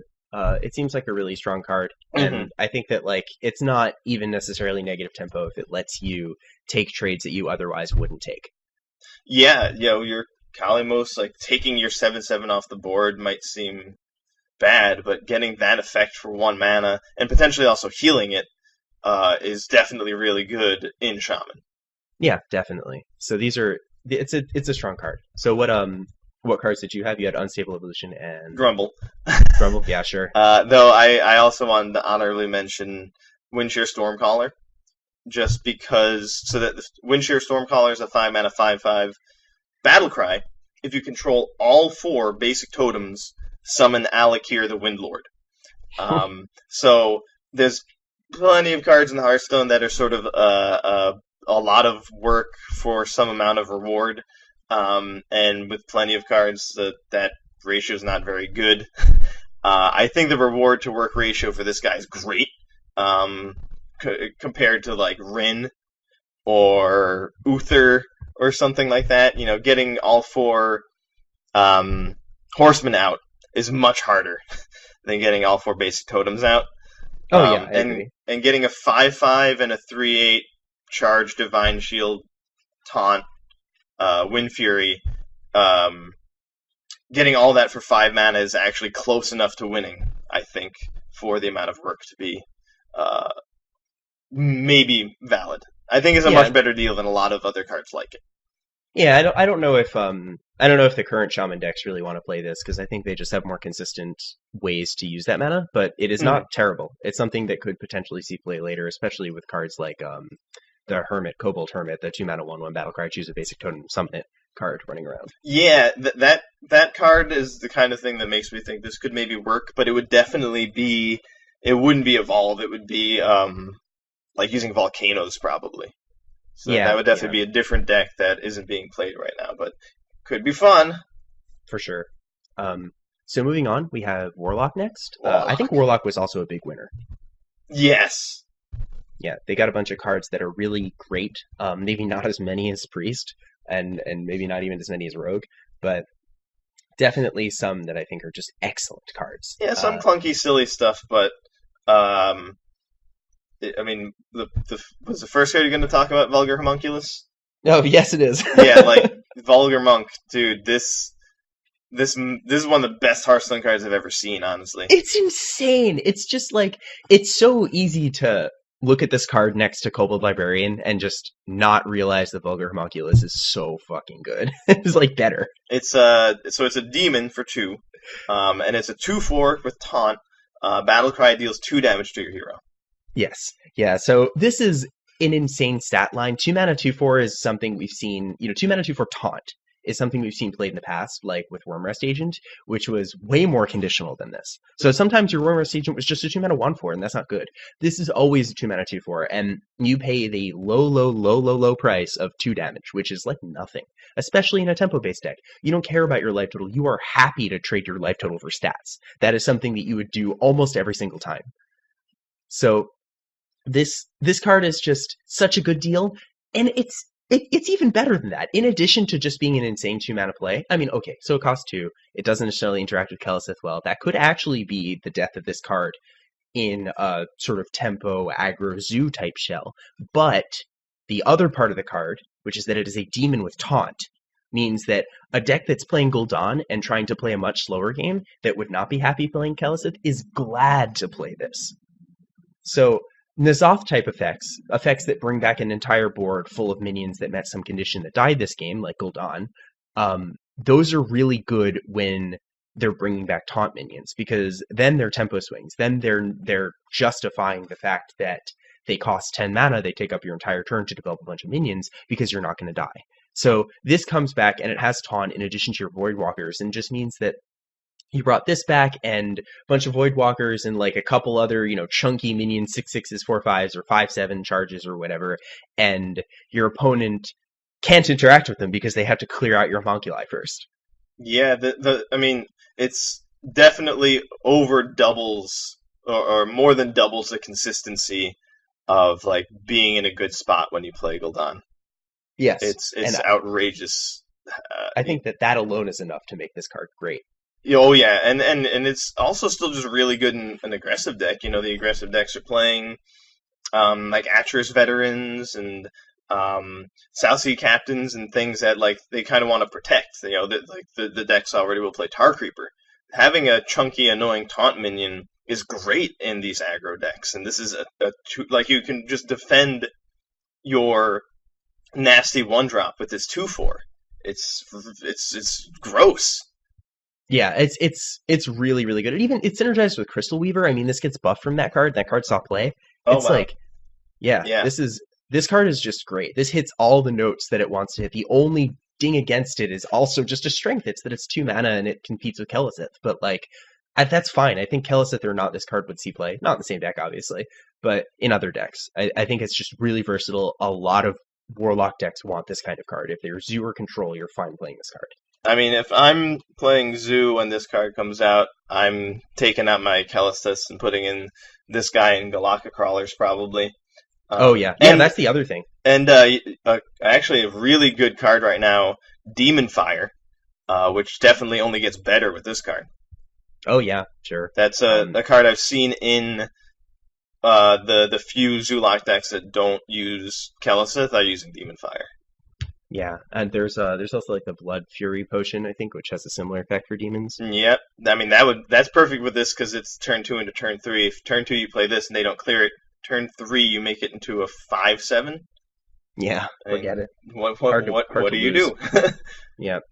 So the second card I wanted to talk about is Cataclysm, actually. So yep, I mean that's also my second card. Yep. I mean, all right. So Kobold Librarian is an obvious omission. That card doesn't require that much discussion. I think it's just really good. Yeah, I mean, I don't think it goes in every Zoo deck necessarily. I think most Zoo decks would be happy to play this if they're willing to run Akros Veteran. Yeah, I mean, I don't think they all are, and I think Akros Veteran still does stuff to the board that's relevant. And ultimately, with your hero power in Warlock, you rarely can let your minions do anything besides interact with the board. Yeah, so this is, I mean, a counterpoint is that this is a cantrip, and it could make the deck potentially more consistent. You know, imagine getting this on a top deck later. That's actually pretty good. That is true. You'll get Kelesith more, too. Yep, I mean, if you got Akros Veteran in like turn 8 or something, you're a lot less happy than when you get Kobold Librarian, which just lets you cycle for another card. And I think that is like, the fact that it's so good later, especially when you're down and behind, is really good. I can see that. But Cataclysm, I think, is awesome because it's just you just finish your quest on the spot and kill everything. Yeah, it's an awesome tempo swing. I'd totally be happy with a Silver Golem in my hand. Yeah, and I could feel like I'm playing Dustbreaker. Right. Jeez. Like, wow, it's what almost a like beating. I have real cards. As Warlock, you got to be kind of upset about this set because Priest has literally got better versions of some of your best cards. Yep. I mean, yeah, definitely. But the reason this card's worth mentioning is because of the quest. Outside of a quest deck, I think you're just not playing it. But the kind of deck that's interested in board wipes is not interested in discarding its whole hand. Yeah, no, that would be a very strange deck. Yes. So. Oh, one other thing about the Homunculus, because we actually haven't covered all the amazing things about it yet, believe it or not. There's another one. If you had any interest in trying to play the Warlock Spellstone, which I still think is not that great because it's so bad without being upgraded, and even after you've put in a lot of work, it's not giving you that much. Yeah, though, like, sometimes Siphon Soul is amazing, and this can be much better than Siphon Soul. So I'm not ready to say that it's useless, but if it's going to be good, you're going to need ways to damage your hero. And look no further than Vulgar Homunculus, yet another huge thing this card does. Both Librarian and Homunculus do that, and both are awesome cards that like you'd be happy to play in a slow deck. Yeah. It's likely that if the Spellstone actually is being played, you would need to use both of those cards, but it's just another awesome thing about the Monk. Yep. Yeah, I mean that's I think Warlock was a big winner here. You know, Cataclysm just being able to trigger a quest in one shot's really good because like the quest reward. The problem with the Warlock quest is that it's actually kind of hard to complete. You don't complete it quickly because like a lot of the discard cards are kind of slow and they come out later and you have to play a bunch of them. And like discarding cards just sucks because it screws with your game plan otherwise. But a lot of that will go away if you could trigger it quickly because then you just have a lot of turns to get value out of the portal. Because Mhm. like eventually that's gonna just give you way more stats than your hand could have given you, Right. and that eventually is like what 5, 6, 7 turns, and I think that you're gonna easily be able to take the game that long. No one's gonna race against infinite 3/2s, so it's and also you just wipe the board, so that's really good. Yeah, if the quest was ever going to do anything, it absolutely needed something like this. Yep, and it totally got it. And this is an awesome card. It's not even like one with nothing, which just says discard your hand. It destroys all minions and then discards your hand. That's quite good. You can also, so Cataclysm might be good enough and relevant enough in that deck to make that Scuttler, the Tunneler thing, matter.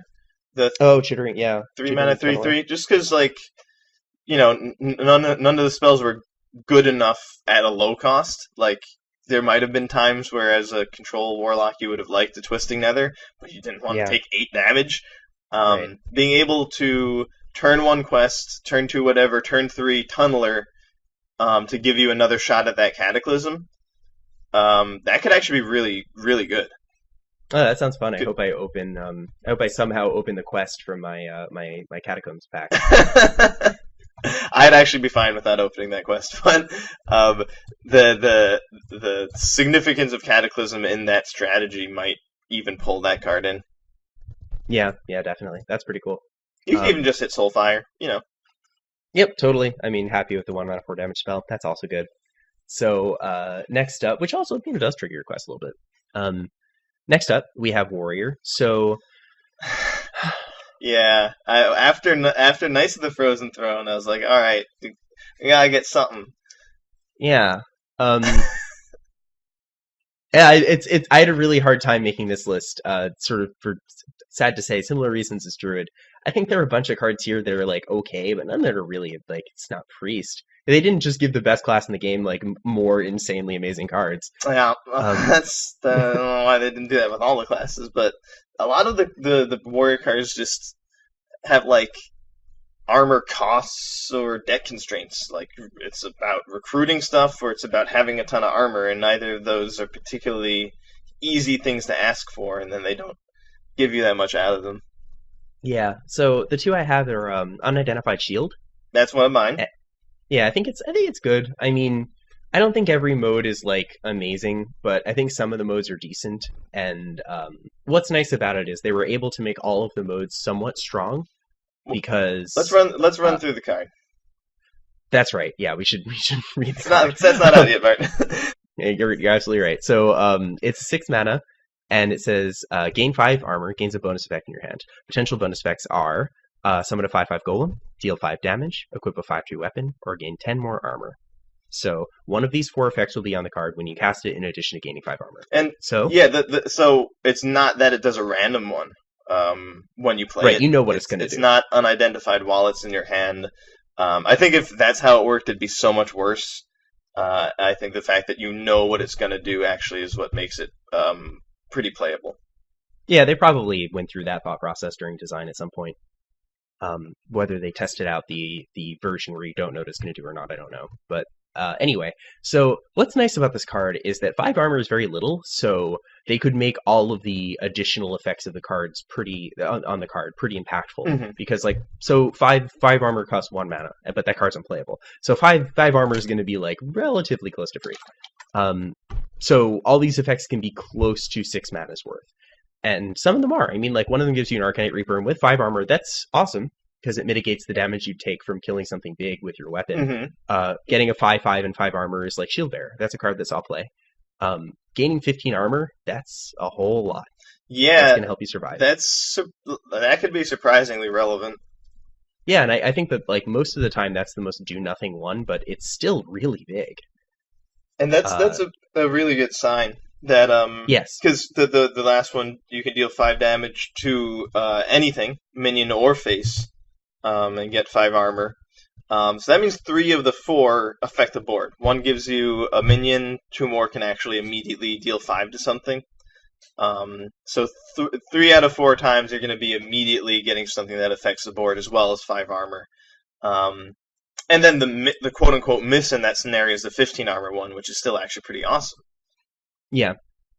Definitely. That's sort of why the card is good, and then also, I mean, they gave us all this ridiculous recruit stuff.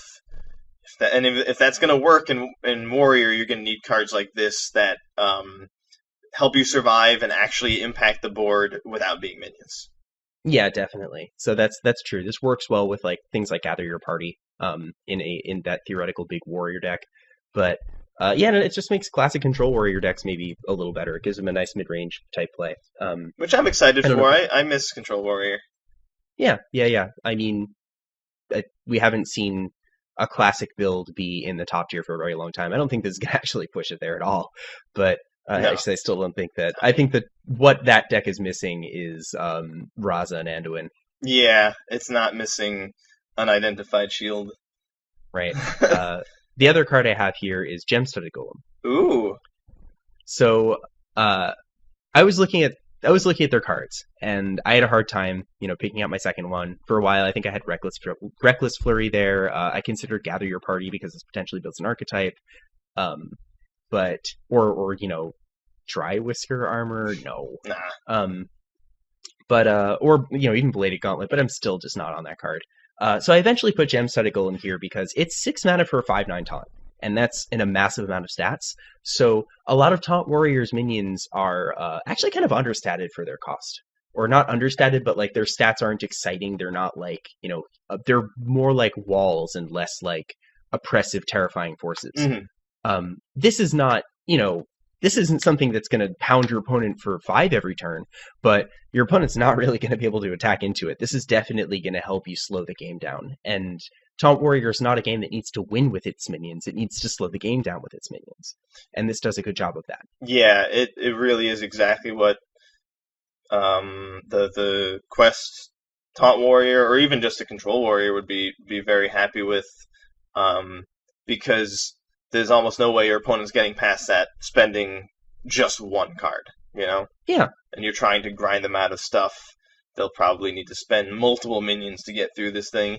And then if you're playing against something else that's slow, like another warrior or priest, you won't have any trouble getting to attack with it in those scenarios. Yeah, so it's not even something that just doesn't attack. It doesn't read can't attack. It reads can only attack under some conditions that sometimes are pretty easy to get, especially if you're running Unidentified Shield, which you probably wouldn't run both these cards in the same deck, or Shield Block. Yep, Shield Block just sets it right off, and it basically can only attack when attacking is more relevant, and can't attack when attacking is less relevant. So, right. Sure.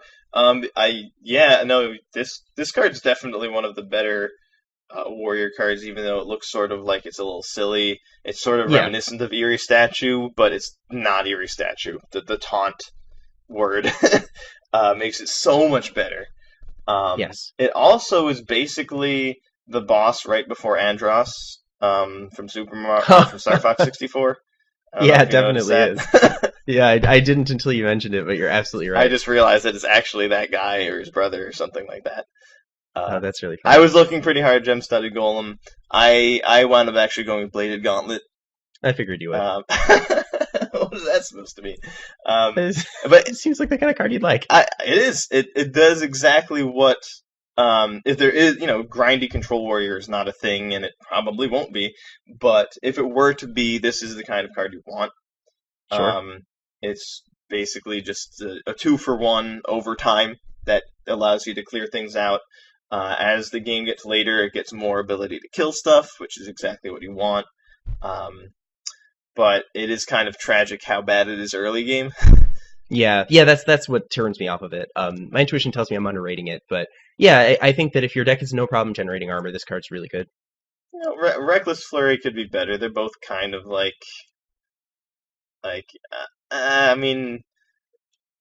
that's the kind of thing you want to do when your opponent's got a bunch of stuff smashing you, destroying your armor. So that's the main issue with those kinds of cards.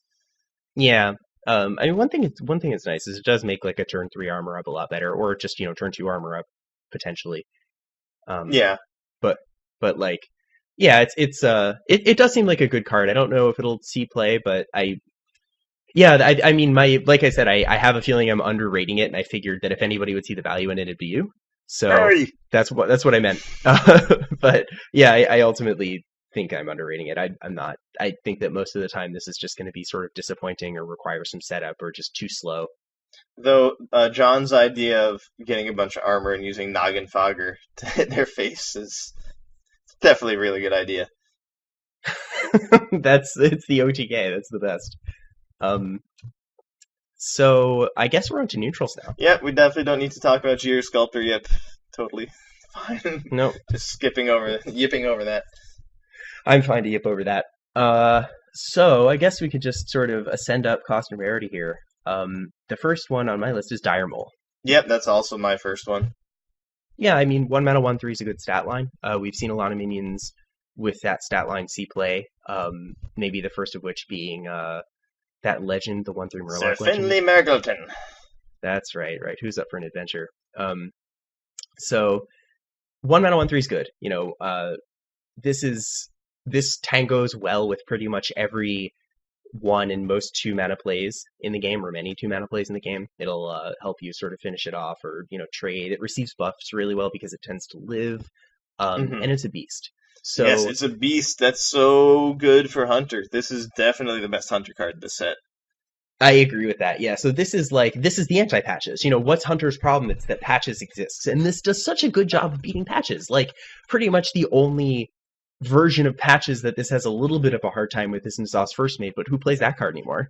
Yep. I guess the version of Patches that got pumped by Kelesith and comes off of a South Sea Captain. Oh, that's true. Yeah. So it doesn't do well, but that one's also like coming out 3. Yeah, no, that's not really what we're talking about. By that time, you might have Crackling Razor Mod your Dire Mole into a 4/3. Right. And so this is awesome. It does a really good job of receiving and holding on to the buffs that come from one of Hunter's best 2 drops. I mean, that card's really, really good.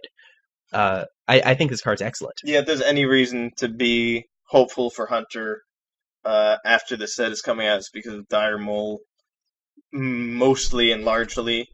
It's also nasty, I think, in Token Druid. Yeah, totally. With our Market market charge discharge. of this thing is dumb.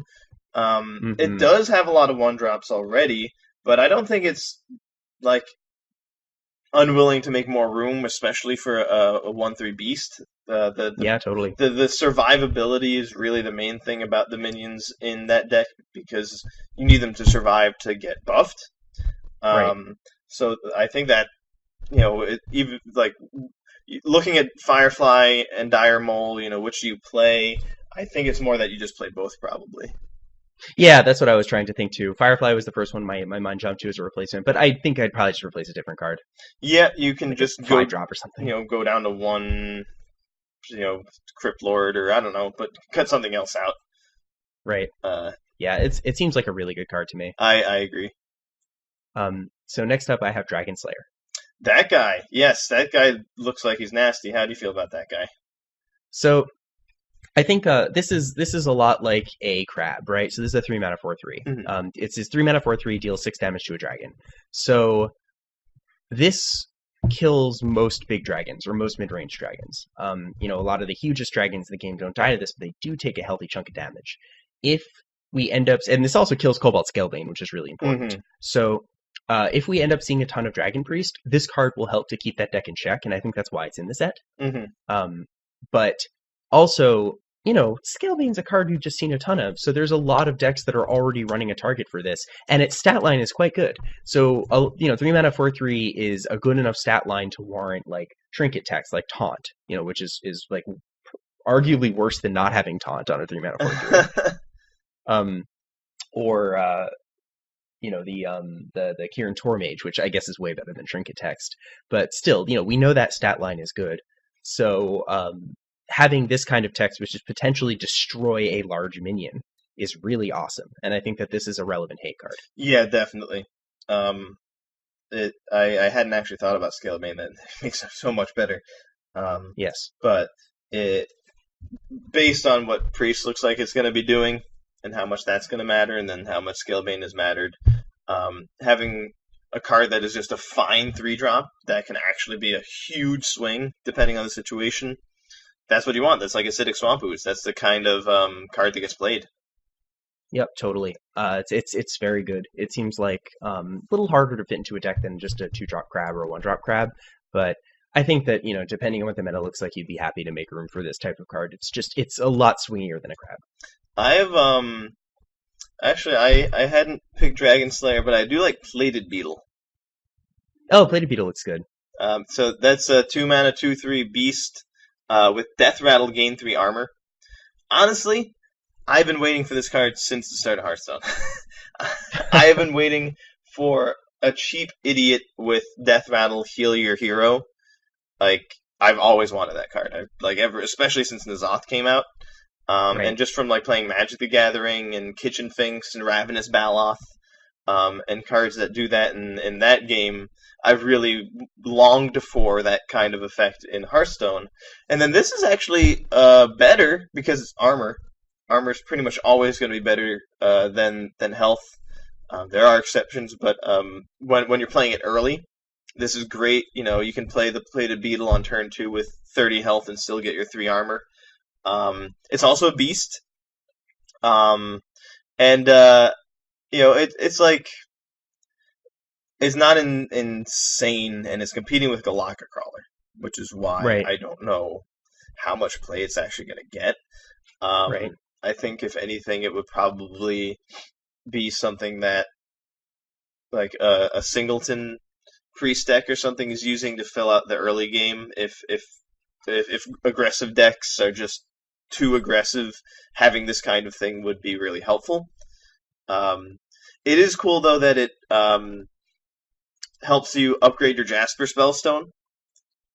It also provides the armor necessary to attack with the 3/6 taunt that Druid got.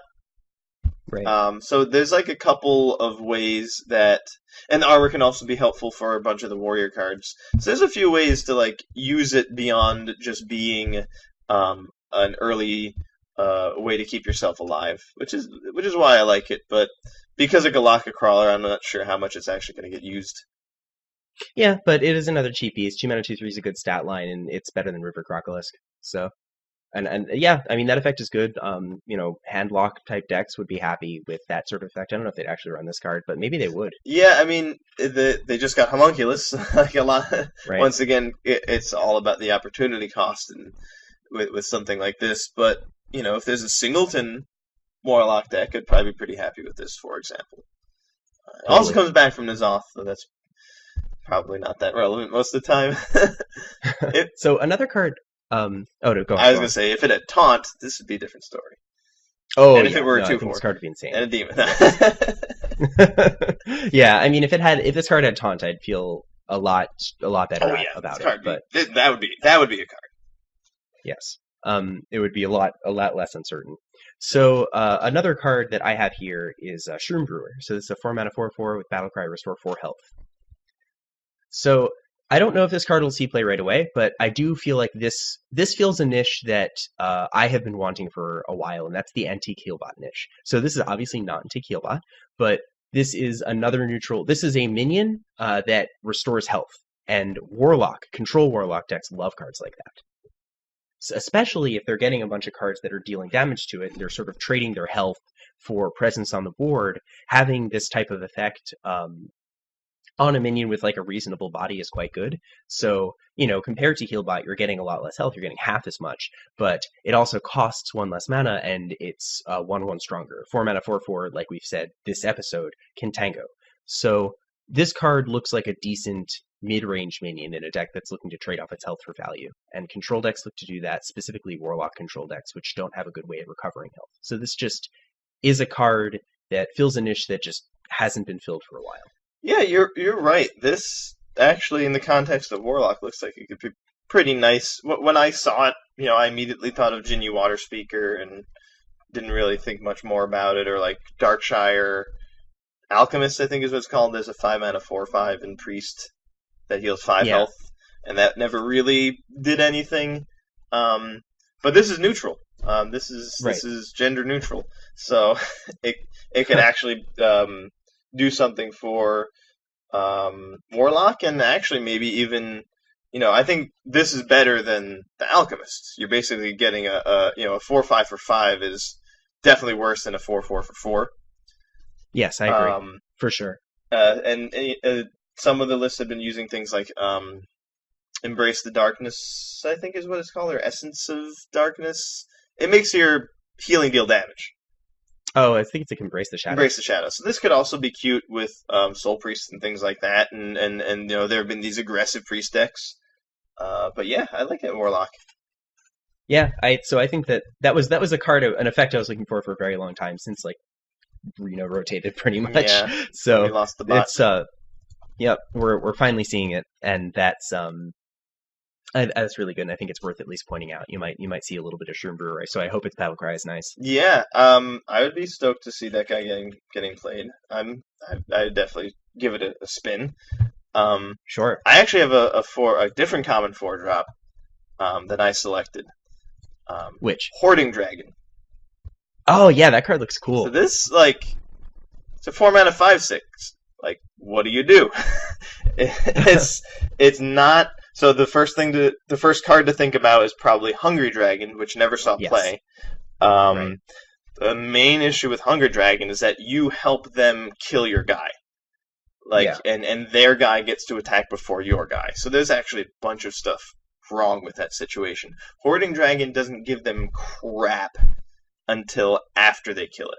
So That's true. when you slam this thing, they're gonna, like, if they ignore it, then you just got a 4 mana 5/6, which is awesome, and you're gonna start tearing their stuff up. Or they need to actually spend a bunch of cards and a bunch of tempo on a significant turn, killing it. They do wind up getting some payback on the mana they invest, but not on the cards. Yeah, That's definitely. another big thing about this guy is that he doesn't give them any value. If it's like turn 8 and you top deck this and they have all the mana they need, it doesn't even really have a downside anymore. It's true. Yeah. If it's super late game, like it's super late game against a reactive deck like a priest, then I agree with you. I mean, the downside is not there, at least not immediately. They can maybe eventually cash it in for some cards later on Lyra or Auctioneer or something. But against a lot of not that deck, it is not going to do a whole lot. And that's a really good point. I was thinking about this card the wrong way. The way I was thinking about it is like, well, so what's worse, giving them 2 coins or giving them a random 1 drop? Well, giving them 2 coins sounds worse, so I don't know if I like this card. That's totally not it, because this is Death Rattle and that's a Battle Cry. Yeah, that's Yeah, was not thinking about it like that, and that's a really good point. um, So, and also it, like, even if they do kill it, like there's still a good chance that they didn't get more than 2 mana worth of tempo by killing your 5/6 a lot of the time if they had to trade things into it. Um, yeah, it also comes back from N'Zoth. It's it's it's true. actually this That's nice true. big body, and we were just talking about how giving them coins at that point probably doesn't matter.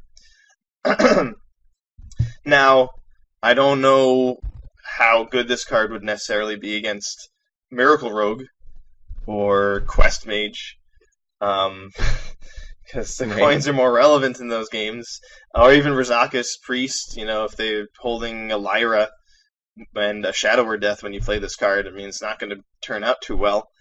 Um, Another thing that is going to affect the playability of this card is how popular Dragon Priest is, and thus how popular the Dragon Slayer you mentioned is. Because the Yep. Dragon Slayer nuts all over this card. Um, but it's just really big burly body, and it can also give you some dragon synergy. So it seems like it could be pretty sick in a number of decks.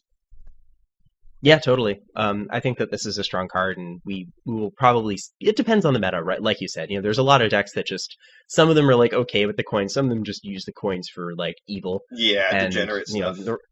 the rest just don't care about them that much. So or if it's a tempo, you really want to play this against another tempo deck because then they're gonna have a hard time converting those 2 coins to the amount of tempo they lost because you played it. That's a good way Um, to look at it. Just how many tempo decks are running around, and if there's a lot, playing this in your Dragon Priest deck would be pretty sweet.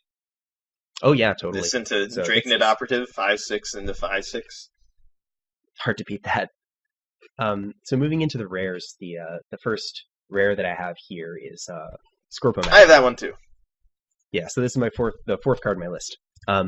So Scorpomatic is a 2-mana 1/2 with Battlecry, destroy a minion with 1 or less attack. This just like your opponent plays Mana Tide Totem and then you play Scorpomatic and then just like they're really upset. They're gonna be bummed. They're gonna be sad.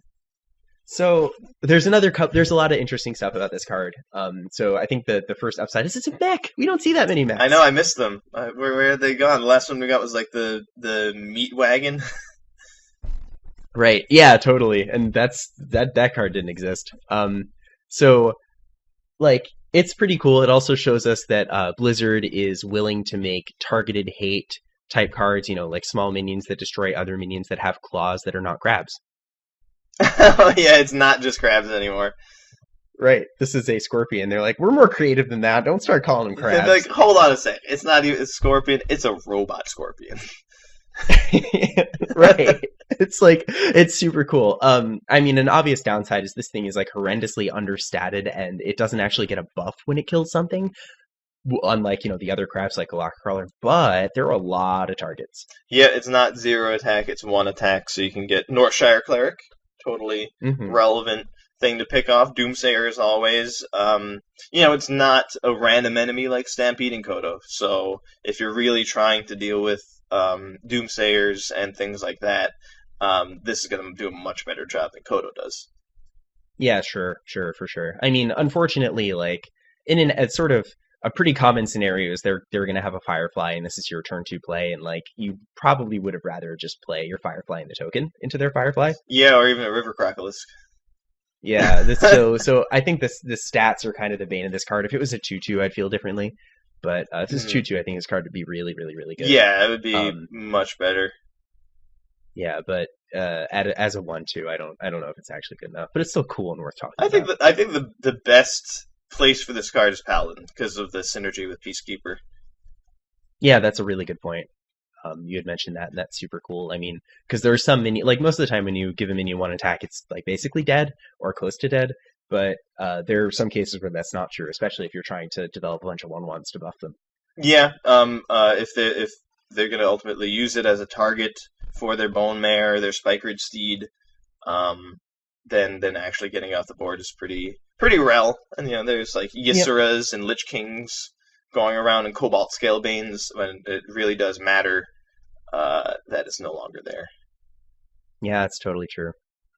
Did you have any more neutral rares? No, that is my last one. So moving into the epics, this is my last card. It is Arcane Tyrant. Oh, you like this guy? I think he's okay. So he reminds me a little bit of Firelance Portal, except it's kind of a 2-card piece there. But I think that as an elemental, that's really nice and potentially great. Yeah. If you wanted to have like an elemental type mage deck, or any sort of elemental deck that's running really hefty spells, which is most likely going to be mage, then this card could be really good. Also, another thing that you could potentially do with this card, I don't know if any deck would really want to do this, is Ultimate Infestation into this. So, I mean, it's worth mentioning because it's something you can do, and one of the reasons Innervate was so strong is because it allowed you to just keep playing cards after you play your 10-mana card, and this is just another way to do that. So it's worth mentioning that. Yeah, definitely. I mean, if you had a mid-range, every single Druid deck that's not the lowest of the Lotus to Ground deck is going to run Ultimate Infestation. So if you had a more mid-rangey deck that's running Ultimate Infestation, maybe you'd be willing to run this. Maybe not. I don't know. It also works with Spreading Plague. So there's that. But, yeah, I mean, like an elemental mage deck or a mage deck that's going a little deeper into elemental synergy might be willing to play this, and that's kind of it. I think it's a cool effect, and cheating on mana is really strong, so I figured it's worth mentioning. Yeah, no, like playing it along with like Meteor, or even playing a Fireless Portal, Blizzard. And getting this guy too is much swingier. Yes. It's tragic it's not 4. If there were spells that cost 4 rather than 5, it'd be so much better. Oh, Fireball. Yeah, it'd be really, really and better. swipe. But yep, yeah, that too. But hey, ultimate Being infestation. clutch, it's clutch that it is an elemental, and that can kind of be an issue where you want to play an elemental that triggers off of an elemental being played next turn. But this turn you have to play Meteor. This can kind of be your way to also get to play your elemental. Um, Right. and I think if that strategy is going to work, it's going to at least need to do some taking advantage of getting tempo on your opponent. Um, it's also just like a vanilla 4/4 for 5. So, Yeah, I mean that's true too. The fail case on this card is kind of bad. um, I definitely like it too, though. It's definitely cool to be able to get some free elementals off of your spells. Um, Yeah, I actually and I picked mean the demon Void Ripper. Void Ripper. Oh yeah, the honorary warrior card, taunt warrior. Yes. Oh, your 2/7s. Go on, go on. This card's So cool. there's a 3-mana 3/3 neutral demon, which is really cool. And his battle cry is swap the attack and health of all other minions. Oh, that's really neat. So we were already talking about wrecking Manatide Totem and Doomsayer. This can get them all at once. If we're talking about hate, like if there's going to be a lot of Dragon Priest, you might want that 4/3 that deals damage to dragons. If there's going to be a lot of Shaman, you might want this guy. So Right. the significance of this guy is definitely a little meta dependent. It's also nasty in Priest because Priest is really hurting for cards. I don't know if you knew this; they like not getting anything. Terrible class. But one of the fun things to do in the Priest decks is to use the Shrinking Potion and Shadow Word Horror combo. This is sort Oh of like yeah. a third piece. If you have a Shrinking Potion and this guy, you can kill any enemy minion, or every enemy minion that has 3 or less attack, which is awesome at 4 mana. Or if they have some minions that have taken damage and have 2 or 1 health, you could play Void Ripper and then play Shadow Word Horror. So he can actually kind of work with both pieces. Like he can work with the lock or the key. Like he can Right. be the Right. hole or the shaft. Sure. And he's a 3-mana 3/3. Like it's not, you're not getting a terrible deal. So I actually think that. And then yeah, you mentioned if you have an army of really high health minions, like you're playing Taunt Warrior, you can suddenly blast your opponent after playing a Void Ripper. And also just like if you're playing the Whirlwind effects that a Warrior deck might be playing, after you damage your opponent's minions enough times and you play Void Ripper, it'll kind of make them irrelevant. Yeah, sure. I mean, it also synergizes with Spreading Plague. That sounds miserable, but really It cute. can, I mean, really, it can counter Spreading Plague is probably the right way to look Yeah. at it. And that's the right way to look at it. Or, I mean, there's that Alpha Strike. No, but yeah, you're right. I mean, there's a lot of one thing they printed a bunch in the last several expansions are just minions with really low attack and really high health, and this does a really good job of dealing with them. It could also be helpful with setting up Defile. That can be, sometimes tough to do if your opponent, like you said, just jammed a bunch of high health minions. You can totally screw them I over think with this this card's guy. cool. I like this guy a lot. I looked at him and he definitely stood out to me. I considered making him my warrior class card, but I figured he just does too much other stuff and isn't even necessarily good in warriors. More just cute than good. But yeah, it's really neat. So that's it for me on neutrals. I don't have any of the legendaries noted. Me neither. It's kind of cute that the 1/2/3 guy Oakheart in Warlock can get Voidwalker, Vulgar Monk, and that new 3/9. Like you can just jam it and get 3 taunt minions, one of which when it dies it summons 3 taunt minions, and they're all demons. Yeah, that's probably not good enough, but it's cute to talk about it. Mm-hmm. Yeah, I mean, that kind of effect, like the reason this costs 9 is because down the road this could just, if it cost any less, could be part of a degenerate combo.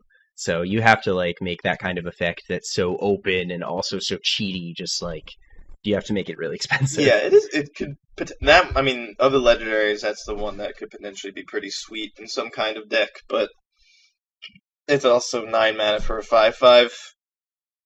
Yep, that's bad. But yeah, I mean, I think I think we did a good job of highlighting most of the good cards in the set. There's definitely some other stuff that has the potential to be pretty interesting that we didn't talk about, but there's also a lot of like really kind of narrow things that are asking for a lot. Yeah, of course. And those are things to those are the things you always have to be careful about. But you know, we got some legendary weapons on our list, or maybe just one. Um, it doesn't seem like the legendary weapons are on the level of the Death Knights, right? Like that was sort of they introduced a whole new card type last set, and that was sort of like the big mechanical change, probably the biggest like gimmick, I guess. And then those cards wound up a lot of them being really good. You could even say some of them are too good. And then there's the legendary weapons are nowhere near that level. They're much more like trying to do something wacky, I think. But not Alaneth. There's no bullshit in that card. Yeah, most of the legendary weapons are kind of like horrifically bad to mediocre, but Alaneth is really good. I agree with that. I don't think that these are as big a hit as the Death Knights were, but I mean, I almost think it's not that important for them to be. Yeah. I think that there's actually some disadvantage in making them like that, but I don't know. It's the disadvantage being that there's a lot of decent weapon hate, but it's pretty targeted to certain decks and certain classes, and it could make it more ubiquitous, and they're all neutral cards, and like you want to be careful when you buff a neutral card. So it's also like it's a type of mechanic that a lot of classes don't usually have access to, so giving them something that's just really like auto-include-y is not necessarily a good idea. Oh yeah. Which is nice about Alaneth. It's not even necessarily auto-include, because there's a lot of decks that just wouldn't necessarily want it. Yeah, they did a good job with that. I feel like they did too. I mean, overall, I think that this set is gonna have probably less of an impact than Knights of the Frozen Throne. I think because that set had like Death Knights and Ultimate Infestation, that did actually change a lot of things. I don't really see the meta changing that much after this set comes out. Just probably the most oppressive class will become even more oppressive. Yeah, I anticipate a lot of whining about Rizakis, which is I'm sad because I also whine about Rizakis. But yeah, so I mean, as far as I think that's more or less the truth. That's my prediction too, is that I think a lot of the strongest decks are going to get stronger. I don't see any new archetypes in the card that look very powerful to me. New archetypes in these cards that look really strong to me. I think that it makes some of the mid-range decks a little bit stronger and takes existing archetypes and makes them stronger. Some of the more fringe ones, like Dragon Priest, look like they're going to get a little bit better. Maybe we'll see some elementals come out of the woodwork. I think the Evolve deck has got a nice buff. And all of those things are going to change the meta and make a different set of classes and decks better. So there will be changes. We will not see the same exact ladder that we saw last season. But I do think a lot of the strongest decks just stayed strong. I mean, they gave no hate against Rizakis in the set, and they gave it tools to make it a better deck. They gave it some of the best cards it's ever had. Yes. I mean, I would be happy running a Dragon package in that deck and running Dustbreaker. I'd be happy taking out a card for Psychic Scream and hitting the play button. I'm ready to do that in a day or two. Yep. Yeah, that like, you know, the Control Warrior doesn't look like it's, you know, coming back to life with a bang, and I don't think there's any reason to be like, let's all play Secret Hunter now. If there's a deck that maybe wasn't strong that this set helped a lot, I would say it's Miracle Rogue. Is the main deck that isn't high tier that probably is getting helped a lot by this set. Yeah, if there is one. The most impactful cards are probably like Dire Mole and Vulgar Homunculus, Call to Arms. In terms of and then like a bunch of the priest cards. yeah, definitely. We'll see though. I mean, this again, it's always hard to predict what's going to be really strong. I do think that Secret Mage got a lot of tools here too. That's true. So This is true, and then that is definitely a deck right now, and definitely has game against some of things like Rizaka's Priest. yeah, totally. So it's kind of up in the air as to what the best decks are going to be, Mhm. and what ultimately we're going to see on the ladder. It will shake things up but I don't know if it's going to introduce any new archetypes. Doesn't look like any of the mechanics they're pushing here are worth building a deck around. Yeah, I feel like there's like a surprisingly like small amount of recruit even for the set that features it. Yeah, I feel like it's hard to print a good recruit card. Yeah, I would definitely agree with that. It's such a dangerous effect because like it imagine you had a card that was like a 3 mana like 1/3 that recruited a minion that costs 2 or less. Like that sounds really Yeah, good. that sounds amazing. And it would also limit the type of cards you could print, Yeah, that's ultimately the thing that they keep pointing out with things like Charge, or War Song Commander. That kind of card limits the cards that they can print. So it does Yes. make sense. I also was kind of hoping for more unidentified stuff, Yeah, it'd be nice if it was a little more interesting than what we've seen. but I don't think things are as up in the air or are going to be as shaken up as with Knights of the Frozen Throne. Yeah, the Death Knights were a really big question mark. And before that, the quests were a really big question mark. In here, I think it's actually pretty clear that a lot of these weapons are just tough. We're probably underrating something or overrating something because card evaluation is one of the hardest things you can do. But I agree with you. I don't think it's going to be that shaken up. I think that my wish is that Rizakis would go away, and I actually just think it's going to be the best deck. Yeah, I guess that's a good thing. If I had a wish for this set, I mean, things like Secret Hunter working is exciting, and the Warlock quest that would be really fun. I'd say that I'm probably about in the same boat though. Ultimately, is like if I had a wish, it would be that a bunch of other classes that weren't wrecking everything got good cards, and that's not really what happened. But or at least that the other classes got better ways to fight it.